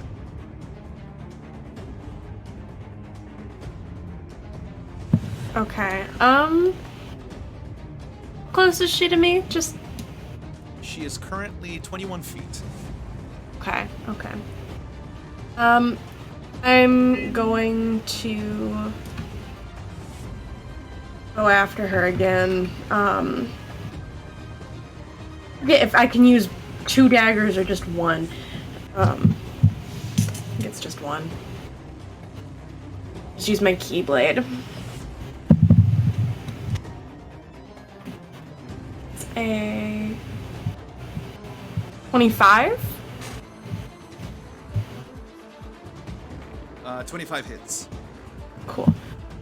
Alright, so that's 1d6 plus 2, so that's 6, and then 8, so 16 points of damage. Double that? That was doubled. Okay. And then I just want to make sure, I think I can use, Oot.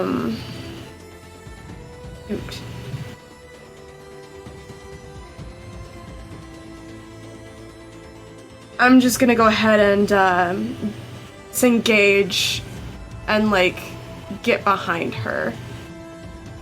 Okay. Oops. I picked up Kira's on accident. Didn't mean to do that. Let's find the summoning circle. Okay, well, I can do that. Oh no. Oh, don't do that. Oh. It's a bit iffy because the there we go. The terrain is like a little uneven here, as you can see, so it does. Is it like fuck you drink it? Kira, question: are you directly behind her?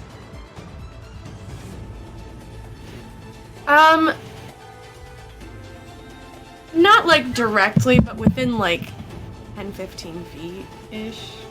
But I mean direction-wise. Then yeah. Okay. I'm gonna have to roll 1d6 of fire damage on you from the trail left behind me.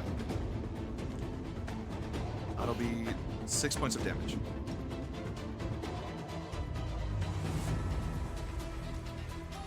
Okay, you said 15 feet, right? 10, 15 ish. Let's go for a happy 12. How's that? Sounds good. And it's hard dealing with these transparent objects. Alright. That's your turn?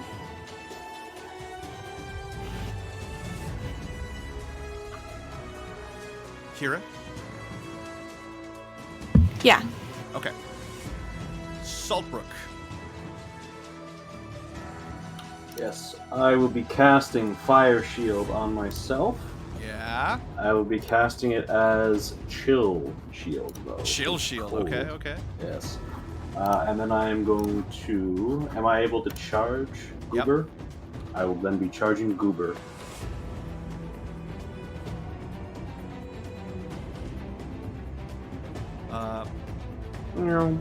Are you going to be on her left side, right side, or directly behind? I'm going to try to use the fire in front of me to kind of juke her out. I'm going to fake right and then go left. Okay.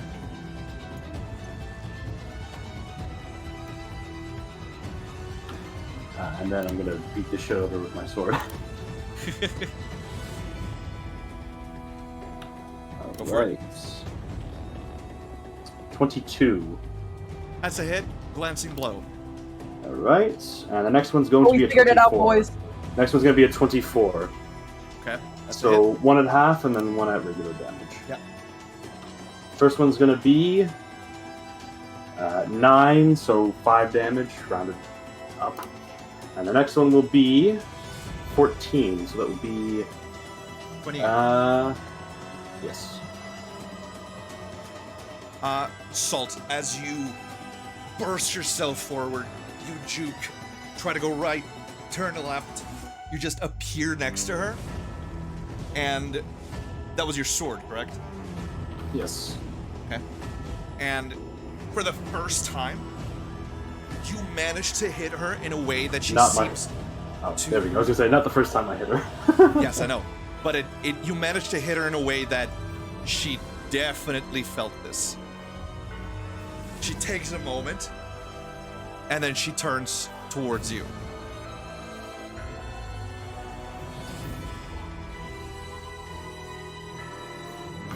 Ymnir. Bozo behavior.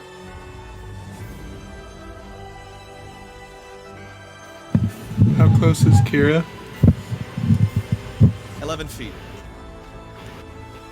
Gimnir is walking up to Kira, and he puts a hand on her shoulder. He's just like, "You got this. We'll just hang in there." He's mostly trying to say that to convince himself, but he's gonna use... Put inspiration on your page. He's going to use his action to cast Aura of Vitality. Okay. And since that is also concentration, he drops the Shield of smite he was holding onto and the Shield of Faith. I forgot to mention the Shield of Faith, Okay. No problem. That's... unfortunately. But yeah, and then the Aura of Vitality, he is going to heal himself for the 2d6 this turn. Okay. I'm not seeing that on your page. Where is it? It's unfortunately not on there. I took Spirit Guardians and Aura of Vitality. It wouldn't let me select it on here. It's just, but it is part of the Paladin Oath of Crown thing. Yeah, okay. I believe So yeah, it's just once per turn I can heal one person 2d6 in 30 feet range. Okay. You heal Kira? No, I'm healing himself. He's healing himself. So Oh, okay. he's at full currently. 30. 29. Yep. And then he's going to use the back-to-back feature that he has. He's going to use his bonus action to give himself and Kira +1 bonus to AC against all melee attacks until the beginning of his next turn. Fuck yeah. Fuck yeah. Okay. All right.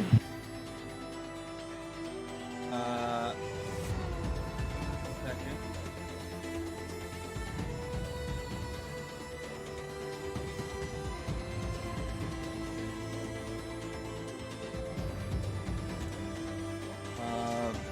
Just give me one moment.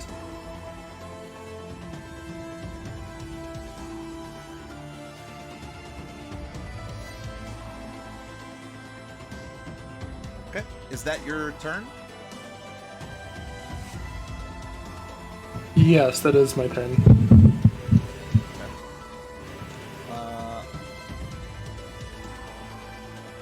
Next up, we have Kirith and 7. They're going to use their full action to stand up from prone.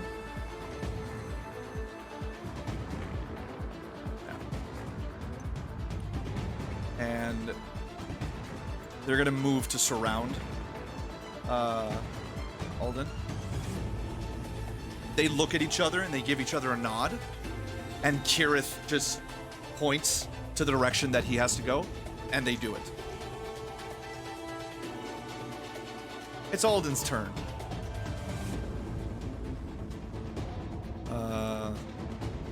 She looks around, and her eyes, well, she doesn't have eyes, but her gaze darting from left to right, just assessing the situation, looking at everyone, trying to figure out what's going on. Astounding. almost like a hive mind. Too bad it will be for nothing. And she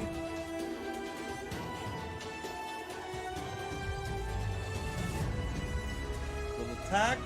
Just refresh the page. She'll attack you, Saltbrook. Yep. She closes in the distance. Whatever distance there was, she gets right on your face. And she goes for a forged sword attack. What's your AC? My AC is 17. Okay, yeah, she does hit. Thought for a second I was gonna miss, but she does hit. What a shame. I know. She's gonna deal 26 points of damage. Ouchie. Alright. And she's going to hold the cannon in your face, but she will not fire.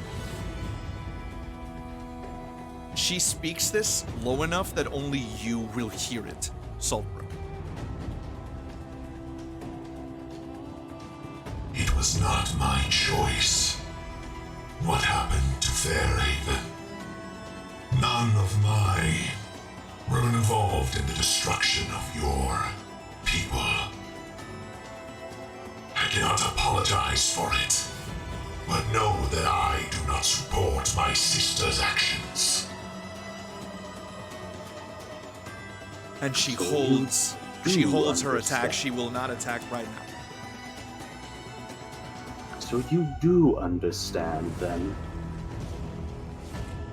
Better than you seem to understand me. You have not given us much to understand.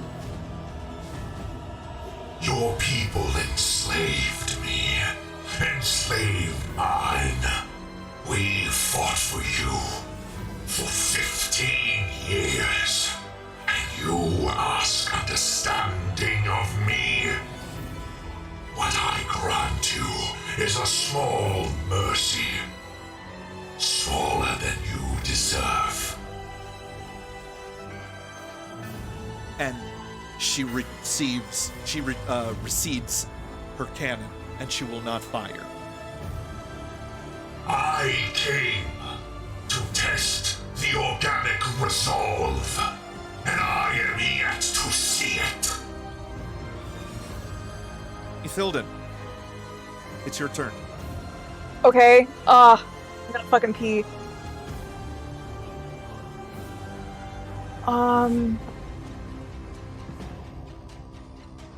I have 2 levels of exhaustion. Okay. Dumb idiot poo-poo question. Is it possible to, like, awaken twice?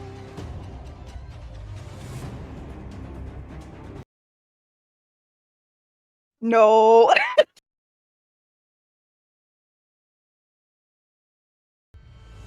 Wait. Oh, cool. Oh no, did I trigger a cutscene? Hold on. Oh my god. Someone else. Fuck, stop. Sorry, it's playing the wrong music.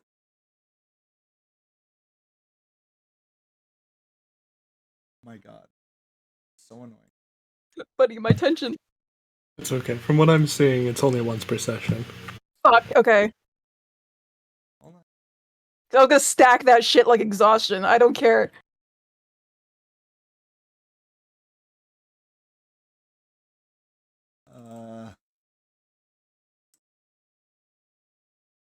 Fuck, man, this is really annoying.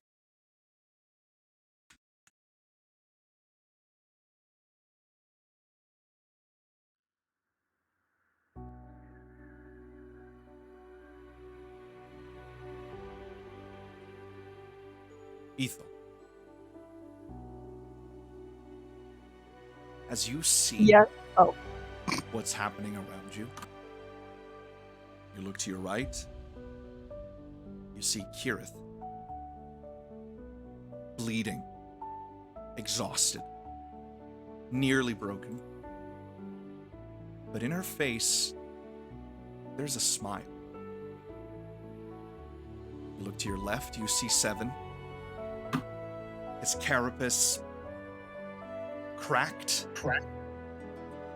bruised, battered, exhausted. You see Saltbrook standing in defiance, face to face with his darkest past.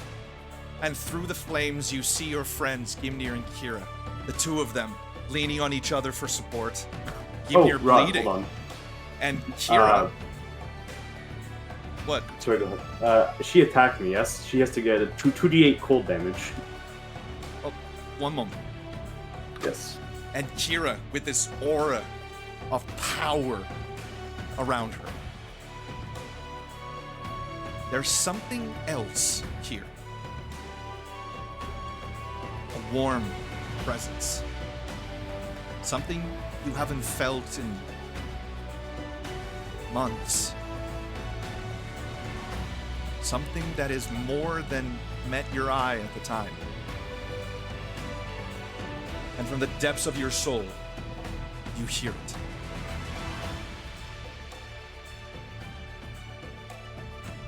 This is going to cost you, you know. But I am very proud of you.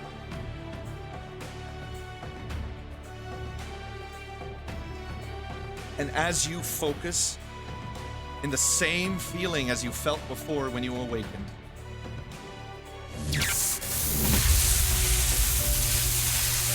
you all feel this insane current of wind, like nothing you've ever felt before, almost like a hurricane pushing against your body. And Ethel, well, the aura around you disappears. But there's an electricity within you. Something new. Something old. But something that has been within you all along.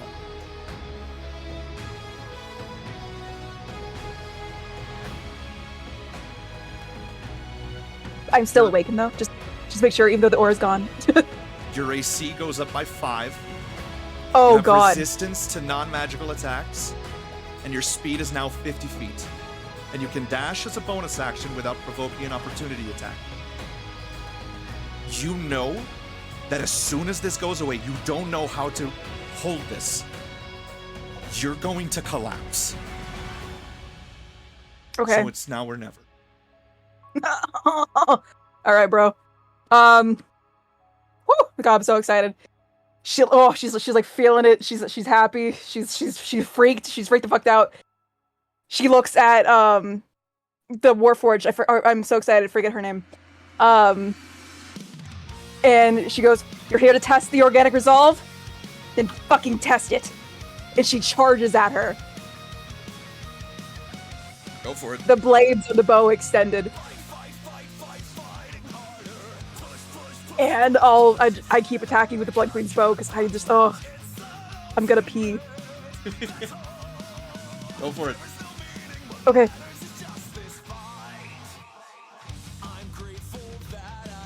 It says 17, but it's not giving me my thingy. I see 25, Oh, there, okay. 37. Yeah, okay, so 27, that hits. Yep, it hits. Okay, so 12 damage, 20, that'll be 24. 24, and then plus 1d6. No, actually, no. Give the 1d6 first. Yeah. That's a 6. 18 times 2. Yep. It's 28. That's 36 points of damage. Oh, I can't do math, okay. Roll again for another attack. Oh my god, yeah, I can do that. Stacking damage. Holy shit, I hit again. Got that last damage. Okay. Okay, so it's 8. It'll be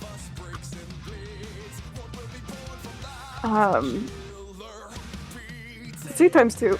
16. Okay, so that's 16 plus 36. Yeah. You deal 52 points of damage. Oh my god. You all see as Ethilden just explodes forward. Almost there's this trail of lightning behind her as she just moves forward at speeds that you've never imagined a regular person, could move. And as she just runs in, she just throws the Blood Queen's bow's extended blades in through Alden's right shoulder, and her right hand just extends out of damage, and she drops one of her weapons, the sword. And as this happens, Ethilden pulls it back, and then hits another one from bottom to top, and launches Alden upwards. And as she's up in the air,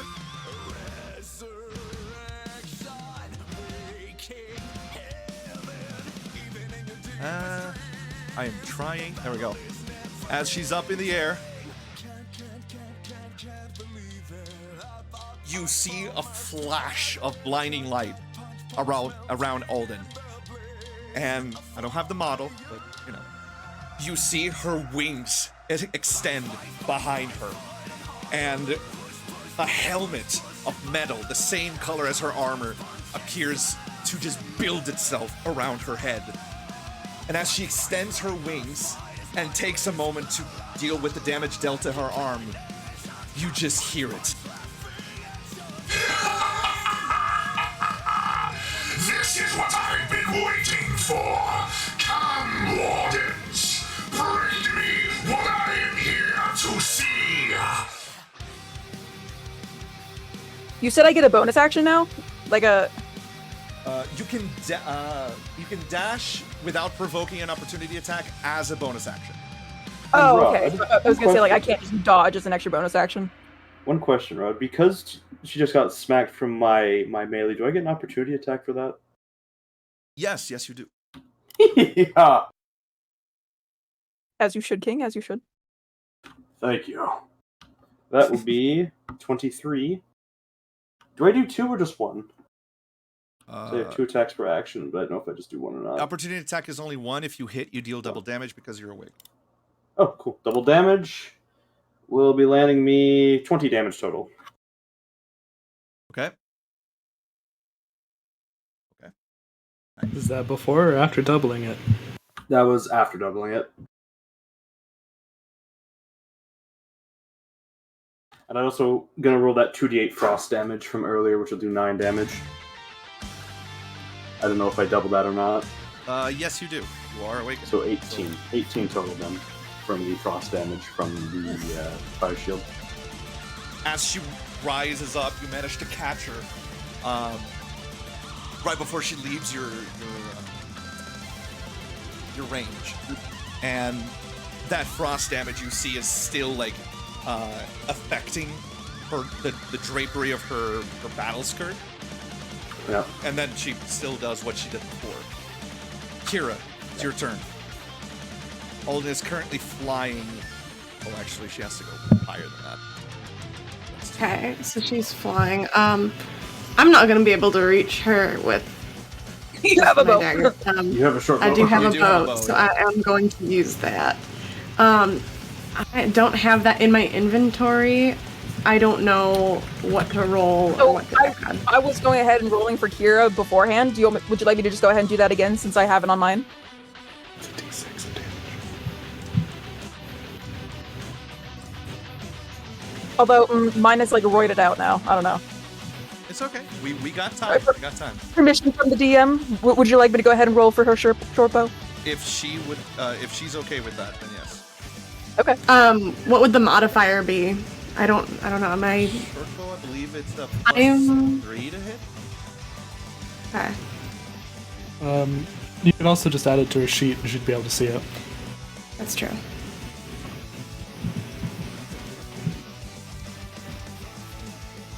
If it matters, I rolled a 19. You do not hit on that. I'm gonna use my inspiration then. Okay. Would you believe in that 20? Sure. Hit that Yeah. crit. Yeah. Crit. That's just a D6, right? Kirko is yeah. 1d6 plus 2. So you Okay. get 8 by default, and then you roll the 1d6 plus 2 to see the damage. Okay. So that's a 5, so 7 damage on top of that. Times 4, it's 28. So 28, and that's before doubling. That's after doubling twice. Oh, after doubling. Okay, so 28 total. Mm-hmm. Wait. Why doubling twice? Crit and awaken. Yes. Oh my god, it's a crit. It's an awakened crit. Yes. How much Yeah. total? Oh, it was the 8 damage. 28 total. Yeah, 28 total. 28 total damage. Hold on. Because it was the 8 and then the D6 8. plus 2. So that I rolled a 7, so 8 Oh, plus sorry, 7. I only took the 7. Sorry. Yeah, so No, that it's would way be more. 15. Oh, Double 40 that, so 30, and then that's double that 60. again, so Yeah, 60 damage. Never mind. Jesus. Sorry. Good Holy God. crap. From a 60 base damage. Oh, Jesus. I was wondering why The that sounded resolve- so low. The resolve of Based, the human cried, spirit. Bald, seethed, didn't ask, don't care, organics rule. Facts.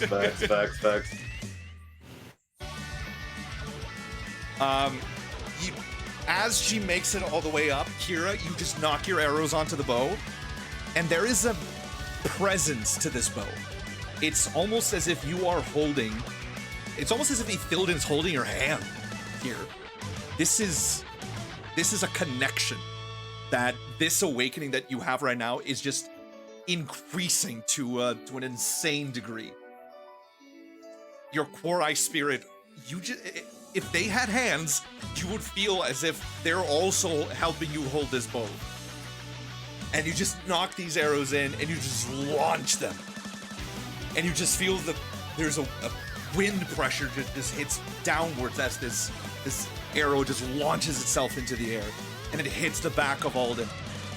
And as this hits, she staggers in the air for a moment for the sheer impact.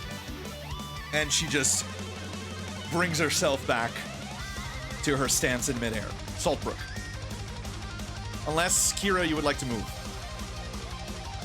No, I'm gonna stay where I am. Okay. Saltbrook, go for it. Well, I got not much else to do than to use the Eldritch Blast. Go for it. If you hit, those are double damage each. That's an 11. That is a 25, however. That's a hit. Yes, sir. It will be dealing a grand total of 12 damage. Okay. Fuck yeah. A little bit more ouchy on the thing. How far up is she now as well? She is, she is 20 feet up in the air. Pistol time. Go for it. Yeah, 14. I missed. Okay. As you throw your Eldritch Blast, it just hits her on the helmet.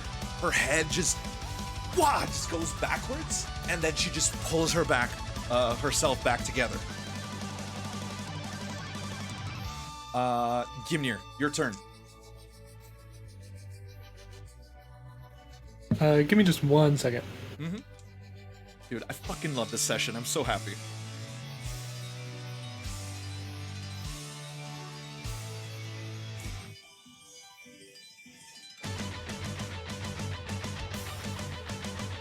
About it. Okay, is anyone else like currently hurt? Stand by. I mean, I've I'm got at 14 health. yeah. Okay. How much health do you have? I have 34. 34. Okay, he's gonna bonus action the Aura of Vitality onto Kira, and he's going to make his way over to Saltbrook. And Saltbrook, how damaged are you? I'm at 14 of 67 health. 14 or 16. He's gonna pump 15 points of his Lay on Hands into you. Thank you. And you recover 12 health.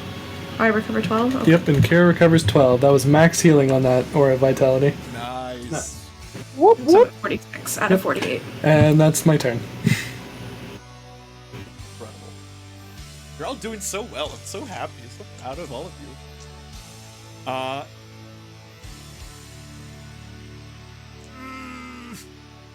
can't use this. Yes, I can't use this yet because someone hurt to use it. Kirith will. Fuck. What will Kirith do? Throw a rock. Bit rough. Throw a rock.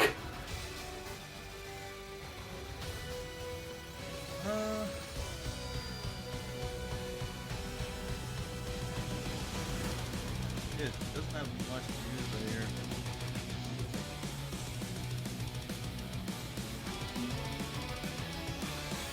Standing here, I realize you do that me. Rod, I do have to admit a secret to you. I added this to my workout playlist. Hell yeah. Standing here, See, I didn't use rules of nature, but I did use it has to be this way, Sar. So Well, my only requirement was not that one, so you get away with exactly. Since Taylor's not here, if y'all have any ideas, I'm open to them. Because technically she technically becomes an NPC. So remember that like combo arrow thing we did when we fought Hashmal? Yeah. Can we do that again? Sure. What was the combo again? We both fired arrows up at Hashmal, and they did like a spinny thing and hit her at the same time. And because it was like a combo attack, quote unquote, you like did you give us like a couple of points extra damage for funsies? I don't remember. Yes, I'm pretty sure. Oh, okay. Ethel. Kirith is gonna move directly to your side, and she's gonna try a combo move with you. So roll a flat d20. Okay. 10 on the dot. 10 on the dot. 11 on the dot. Woo! That's pretty close. Okay, now you're gonna hold an attack. Okay. She is But going it's to my turn? cast. Yes, she's going to cast Burning Hands at first level, at second level actually, and she's putting 4d6 of damage into one of your arrows. And that damage will be... That is 10 points of damage, and if you hit, that'll be doubled. Okay. Plus your regular attack. So you could technically have 20 points of damage, extra damage to deal if you manage to hit Hashmal. Okay, so like I get this attack and then I can attack again? Well, on the next attack that you do, if you hit, what she's trying to do is she's going to infuse your arrows with her Burning Hands. Right. If you hit your next attack, your first attack during your turn, you can add 20 points of damage. I see, okay. Yeah. And then I still have a second, okay. Yeah. And Seven doesn't really have much to do. He's gonna run up to you, Saltbrook, and he's going to hold the help action to assist you with an attack, to give you an advantage on your next attack. Wonderful.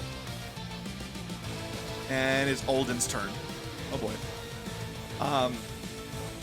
She, from above, she just looks down at all of you, and she speaks. Look around you, wardens. You stand upon the mangled remains of my people. And I am Alden Eckhorn, Primarch of the Red Revenge. Show me your resolve. And She will dive towards you, Kira, and Gimli.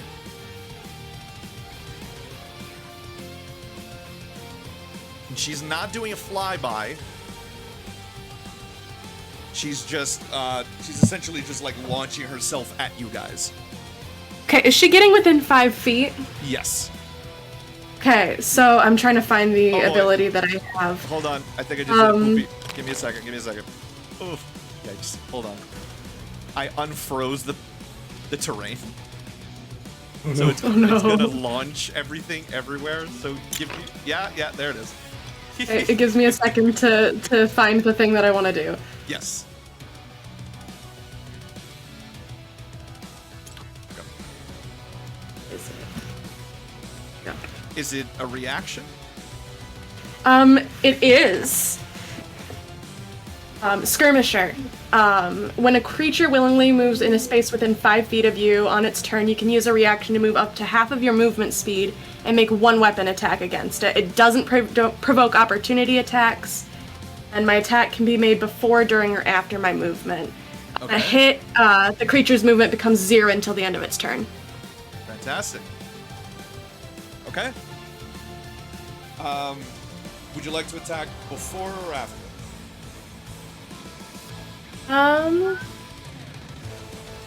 Four. Okay. Just use my reaction. I'll just hit her with my Keyblade. Go for it. That is a 14 plus 8. 22. 22? Yeah. Glancing blow. That'll be half damage. Okay, 6 plus So 2. just regular damage since you're awake. Yeah. Oh, 5 damage. Okay. As she just comes down and is about to hit the two of you, Kira, you just, which way do you go? Right.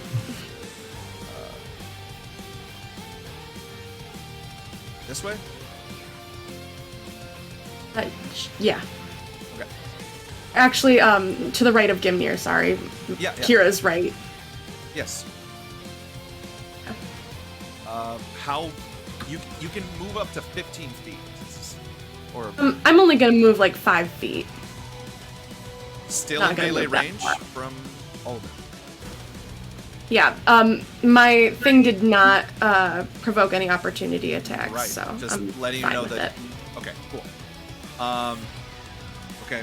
The two of you will be attacked as she's coming down by the forge cannon.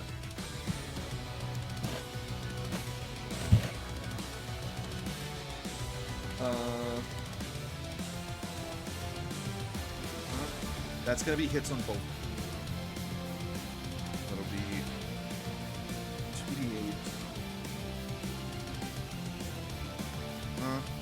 That is 11, and that's 21 points of damage on you, Kira, and Gimnir. You will take. Gimnir's taking it. You're taking it. Gimnir's taking it. Okay, that's 21 points on you, Gimnir. And now she's gonna attack you. That'll be 19 points of damage. A reminder, How much more? if you, but they refused to level 6, the second this battle is over, it's instant and irrevocable death. Oh, I know. He's not doing that. How much was Okay. the second attack? That's 21 plus 19. So Plus total of 19? Okay. 30 points of damage. Gimnir's down.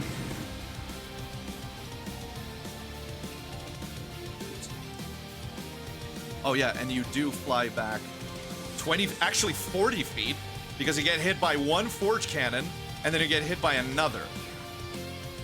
So this is what happens. Okay? Hold on.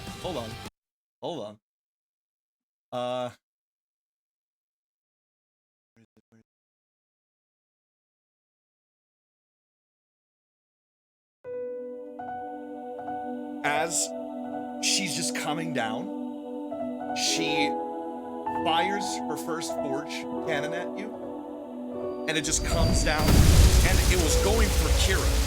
But as you stand in front of her, you take the first hit, and as you slide still on your feet, trying to resist it, your entire body screaming at you to give up, you trying to stay up.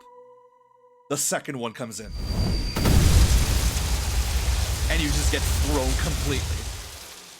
Kira, you just watch Gimnir essentially ragdoll into the distance. There's blood on the ground, smoke around him. You don't even see him right now.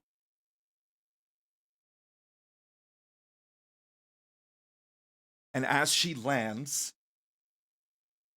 she looks over at you, Kira. This is it. Is this all you can muster, Kira Vakri? Fuck it. I'm gonna awaken a second time, since I know it's possible now. One moment to find the right music for this.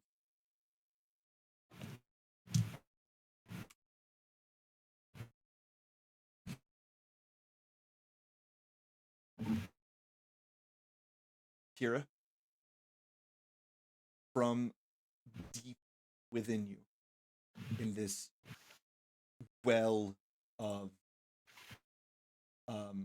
in this well of anger and frustration and nigh defeat, something pushes you further. Something that wasn't there until your visit to the monk's palace.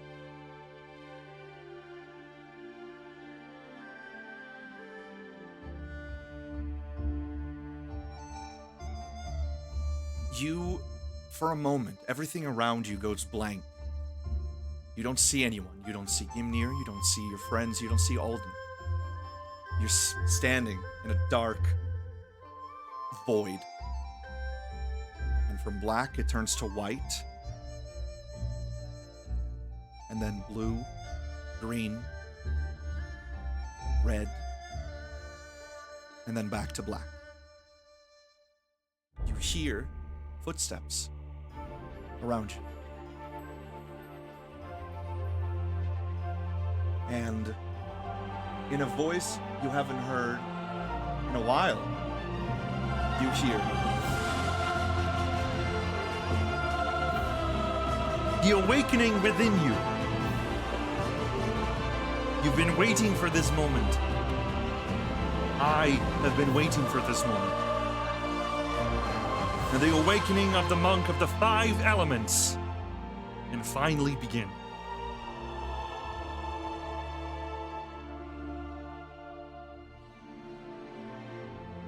And that aura of anger, hatred, dissipates around you. Your AC goes up by 5. Your speed increases to 50 feet, and you can dash as a bonus action without provoking an opportunity attack.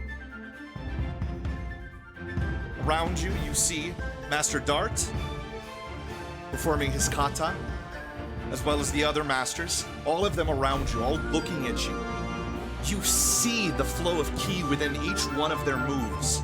You see the flow within their bodies, shifting the very fabric of the universe around you. And Dart stands in front of you, smiling. This is the moment. You have waited for this, and you have doubted yourself for far too long.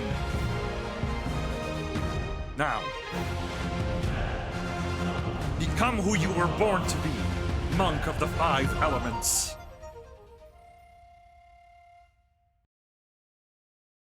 And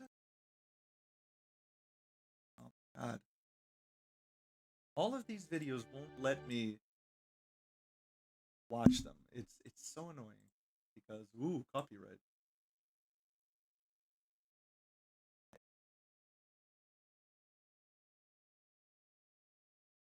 God, okay, there we go. All right. There is, just like the electricity that flowed through Ithilden, you feel it.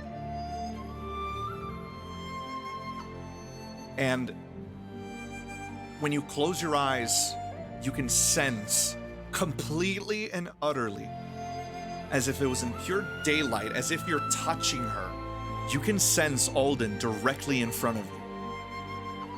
And you also sense a deep sorrow, a deep pain, a deep longing for a home that has disappeared completely. And in sensing her, Kira, you see yourself, the same love you have for your home, for your parents, for your brother, for your friends. You sense the same makings of that love within her. And there's this overwhelming emotion within you. There's this connection that you have never felt before with another living being. And through their armor plating, through their dark core fibers, you sense a life complete with all of its complexities, complete with all of its challenges and difficulties. You sense every single Warforged that has come before her. And you sense the burden of responsibility she wears in being a Primarch. And it's almost as if when your perception of the world returns to normal, it's almost as if while she stands there looking at you, there's a softening of her eyes as she understands what you're feeling too. And in a moment, it's gone. And she clenches her fists to continue fighting.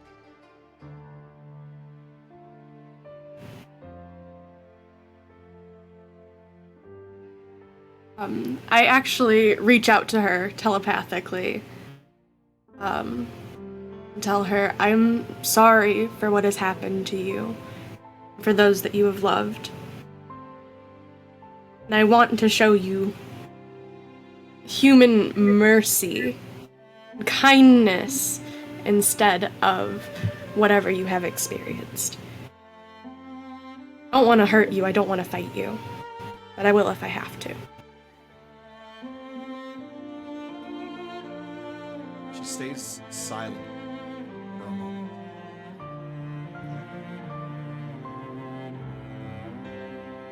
And she breathes. I have watched you face adversity with unwavering determination. Your compassion shining through even the darkest of times.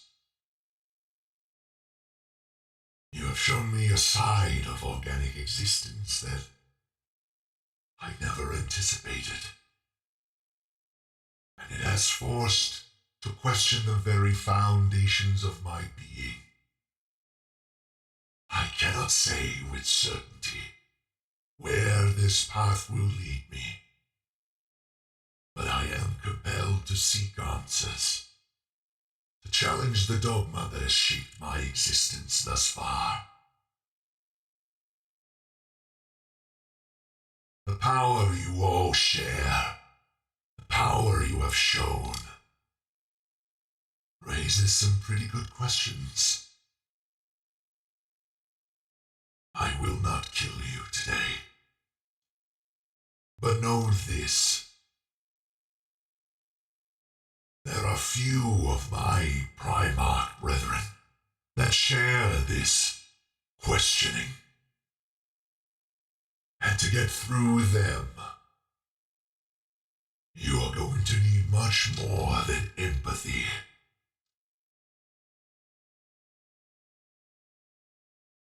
I'll fight if I have to.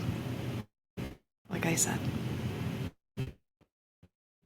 And you see her wings recede back into her back. And her helmet recedes back. It just almost deconstructs itself back onto the base of her neck. You see her size also returns to her normal, yet very imposing size. And you hear wind around you.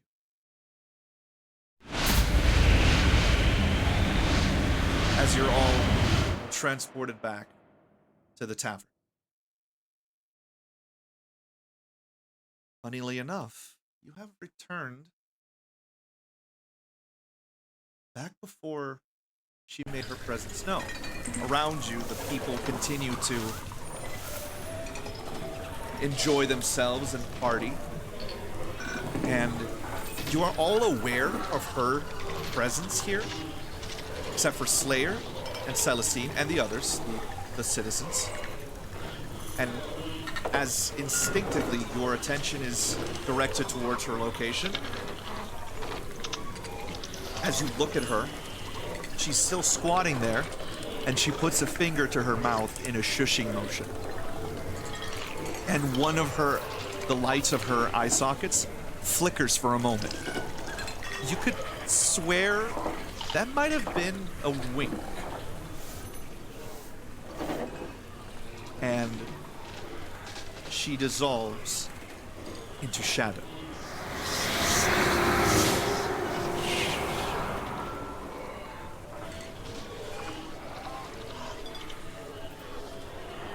Congratulations, everyone. Yippee!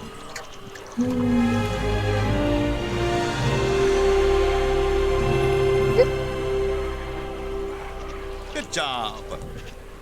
So to be clear, everybody's okay now, right? Oh yeah. Right. Okay. I'm still headcanoning Gemnir in exactly what I posted in D&D General. Gimnir, as you return, you have this moment of, you are aware of everything that happened there, but you're jolted back into health, as if nothing happened. Ethel, Kirith sort of just gives you a look like, you saw that, like, I'm not insane. I'm not crazy, right? That happened, yes? She just like gives her like the same look, like yeah. Saltbrook next to you, you just see Saint Celestine down an entire mug of beer and slam it down on the table. And she says, "All right then. Where were we, honey lips?" And she goes and gives you another kiss. Oh.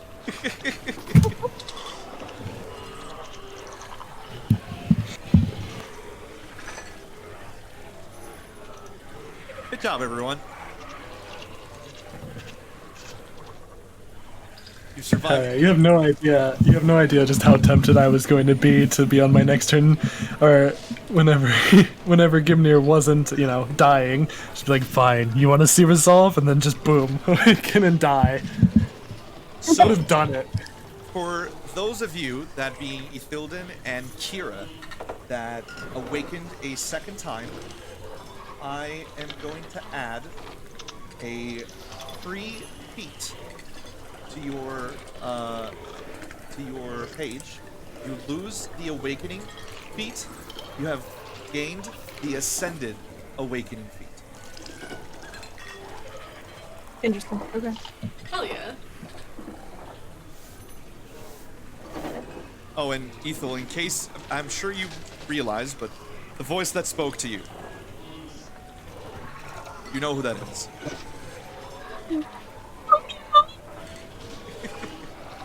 All right, everyone. Good fucking work. Very, very proud of all of you. You do not level up. Not yet. But yeah. Celestine, as you're all, as you all come to terms with the fact that you're all back here at the tavern, she pulls out a map of Faerun, and she unfurls it on the table, and she says, "All right, then. Now, we're right here." And she points to, to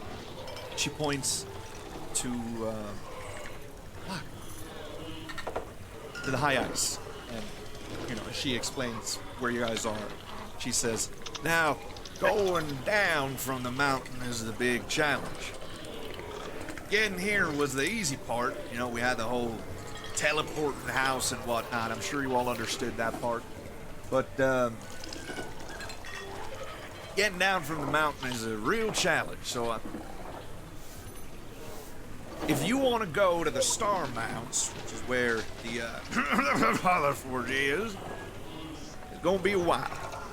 So, my question for you is, y'all gonna go back to your little town first, or y'all want to stop by Hellgate Dale or Stone Stand or something like that? Well, I'm not sure if I want to pass through Sylvanian territory right now. It ain't very good for us non-elves. And she looks over at you, Ethilda, and she says, no offense. Gimnir says, I think I've had my fill of Warforged for the time being, and he looks at Slayer, no offense. And Slayer just sort of cocks his head to the side and is like, some taken? Question mark?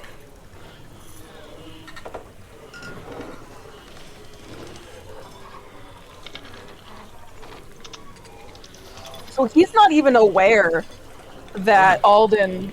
Okay. Nope. He has no idea. Celestine has no idea.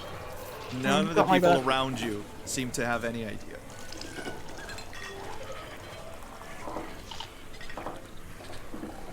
Now, my question for you is, if you had an airship, you could very easily just fly your pretty little butts, the pretty being the operative word, as she looks over at you, Saltbrook, go all the way down to Starmount like that, or, of course, keep going, pass over it, take a look, see how it's looking. Or you, of course, could go around if you're going by land. Just follow along the border of the forest, and make your way over to your town, Wyndburgh. That's up to you. How you get there, well, I don't know. But I'll be staying here with Slayer's people, and he will be coming with y'all, since he's the guide to the Star Mountains. And that right, Slayer. And she hits him in the back, and she's huge, and he's short. So he goes forward very hard, and he adjusts himself for a moment, and nods. Would you like to decide this right now, or decide this next session? Or in between sessions?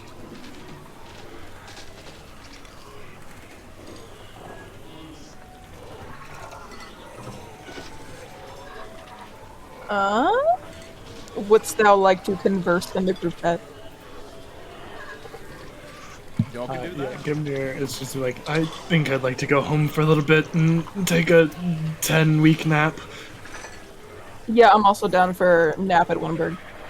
I'm down for a nap. Well, the question is how y'all gonna get there? Land? If you had someone with an airship, or, I don't know. Ithel kind of like rummages in her pocket for a minute. The 1,000-yard stare being very strong, and then just kind of slams the sending stone on the table. Oh, you got one of those too? Oh, nice. She brings her own, and Slayer also has his own. All of them are marked with the same insignia. Yours and theirs. Gimnir looks at Ithilda and is like, do we really want to contact him? I would very much like to make that old man take us home.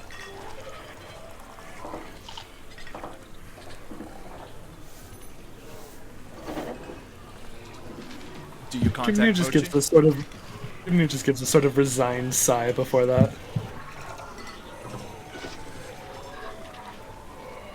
Yeah, I guess I do. Okay. As you hold onto the sending stone.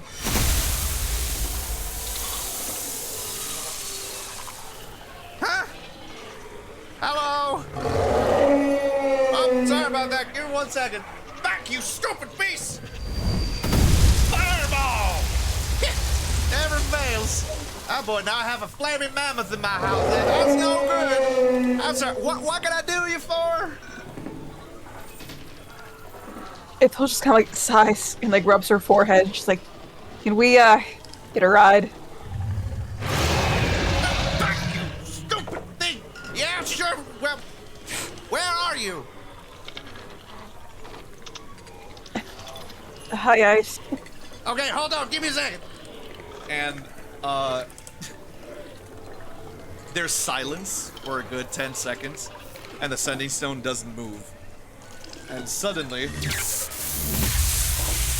right next to you guys, you can see Mochi appear, all disheveled and like wearing what looked like PJs. Oh! Whew. Teleportation ain't the same thing it used to be. Hello! Looks over at you guys. His hat completely, is completely tattered. He has like soot on his face. Smells of alcohol. Oh!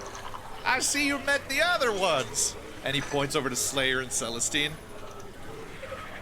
These right here are bona fide heroes too. Chosen ones in their own merit. Chosen by other people, but you know, still chosen ones. Remember when I said you guys were my last choice back in Choltz? And he looks over at you, Kira. And he says, well, not anymore. You're my second to last choice. These bozos right here are my last choice now. So, where do we want to go? Home. Ah, look at that. All right, come on. He opens like a pocket in his boxers, like his underwear. There's a pocket on the side, like pants pockets. He pulls out a small little wooden object. Looks like a little wooden cube. All right, come on, come outside. Go on, what are you waiting for? Get up. I shall stand up. You go outside.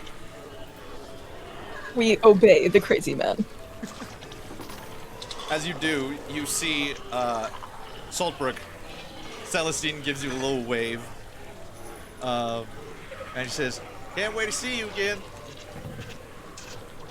I will tip thine hat and step through the portal. And Slayer looks over at Celestine and gives a nod and a thumbs up. And he follows too. And as you guys make it outside... Oh. Snow is falling once again. And as Mochi stands there...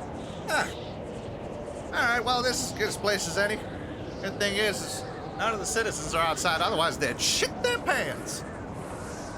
And he, like a baseball player, he lifts one leg and he pitches the wooden box upwards. And he says the words, Aglochino!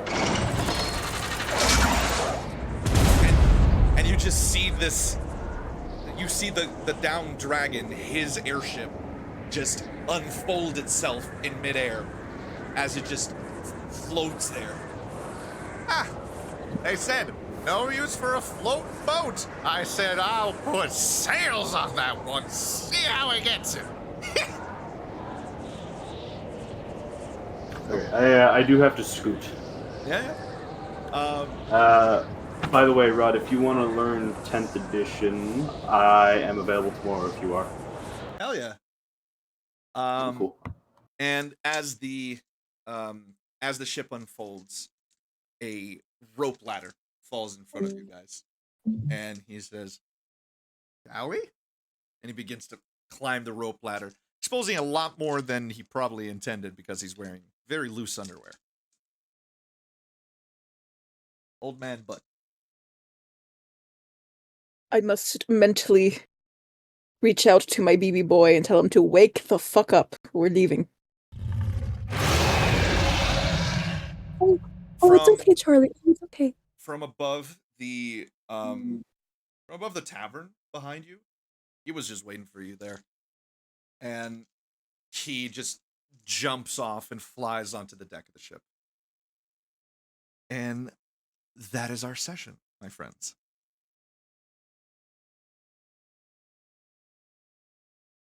That was fun. Yeah. Fucking loved it. Here, I'll play a little jingle.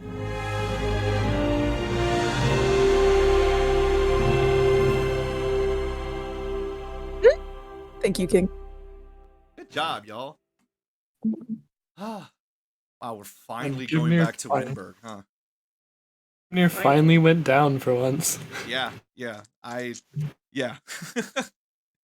I've been figuring out ways to fight you, and I've figured out a new one during this session. You probably didn't mean for me to figure it out, but I did. So. You guys attack his friends? Yeah. Oh yeah. Because I don't have to beat his AC. I just have to beat everyone else's. As a Y'all foil did- to my previous Warforged fight, I took no damage this time. Oh, seriously? Yeah. Huh. I should have attacked you more. God damn. Yeah, you should have. I should have. God damn. Okay. Yeah, well, everyone else was fucking using more threat, so I was like, okay. Super proud of everyone. Super proud. If you don't have inspiration on your page, I want everyone to get it, because oh my god, the in-fight banter for everyone, fucking fantastic. Love it. Want to see more of it. Tess, incredible work. Rowan, incredible work. Emmy, incredible work. Czar isn't here, but he did incredible work as well. So proud of all of you. I think this is my favorite session so far. So thank you so much. A good session. It was a really good one. Oh, Thank you, so yeah. many big Charlie yawns. Next one will be session 30, and we're finally going back to Wyndburgh. A month's Oh, worth of God. sessions. Yeah. Oh my god. Are you all ready for Sorry, angst? I just saw in chat Haley saying that Tess went Super Saiyan like twice and saw Jesus just to kill a robot lady. Kermit Jesus. Yeah, that sums up the campaign. Yeah, pretty much. Kermit Jesus. What was I gonna say? So Emmy, you had the idea of like novelizing the campaign. Yeah. I would love that actually. That would be fantastic. If I could Emily draw, artistically writes it. if I could draw, I would make little animatics of the fights. Like I'm not even kidding. I literally have thought about like trying to teach myself just to do that for our campaign. The animation pack for my drawing program, so like that might be something I try someday. Sick, dude. That'd be great. I'm planning on getting myself a little drawing tablet, maybe later this year. Because even if they're very simple drawings, I would love to just fucking make a little animatic. Funny enough, I actually, now that I have my brand new laptop, and it's like a 2-in-1 tablet, it's a Surface Pro 9. Nice. Super nice. Love it. It's super accessible for me. I actually have an additional, like, massive screen drawing tablet Whoa. that I could potentially sell to you for a reduced price because it is used. Tell you what, Emmy and I have talked about this in the past. You're using a Blue Yeti, right? Yes. Okay, so I have plans to upgrade my microphones, my microphone right now, and I'm using an Uhu and a Scarlett interface. I'm planning on upgrading from the Uhu to a Shure microphone, and Emmy uses my own old Blue Yeti. So what I was thinking is, and long before this, and Emily will vouch for me, we were thinking of giving Rowan that old Blue Yeti so that he can use a better microphone. Oh, that would be sick. So, Yeah, and then we don't have to share a mic. yeah. So we can figure out something. Yeah, for sure. If you want to look it up real quick, the one that I have extra is a Huion Canvas, like with an M. It's a 22. Huion, what? Canvas with a K? Yeah, with a K and an M. Canvas 22 plus, or just a regular Yep. plus? Oh, I think it's the plus, or it's the Pro. Yeah. That's awesome. Yeah, no, I would love to trade the Blue Yeti plus some money for that. I would absolutely do it. Yeah, we can definitely work something out for that, Hell for yeah. sure. Oh my god. That would be awesome. It's Nice. just pretty Evil hefty. barter. It weighs like 10 pounds. So I have like I'll throw in an arm stand that I have a backing for, and you can just like detach it and attach it. And Awesome. It's a hydraulic arm. So Fantastic. Okay. Cool. We'll talk about that. And everyone, thank you so much for coming. Thank you so much for watching. My players, thank you so much for playing. And I'll see you all next weekend. see you then. Thanks for DMing. Yeah, thanks for DMing. Yeah, take care, everyone. Goodbye. Bye. Here, just one more booby trap sound because oh my god, it makes me so happy. Ugh. Fantastic. All right.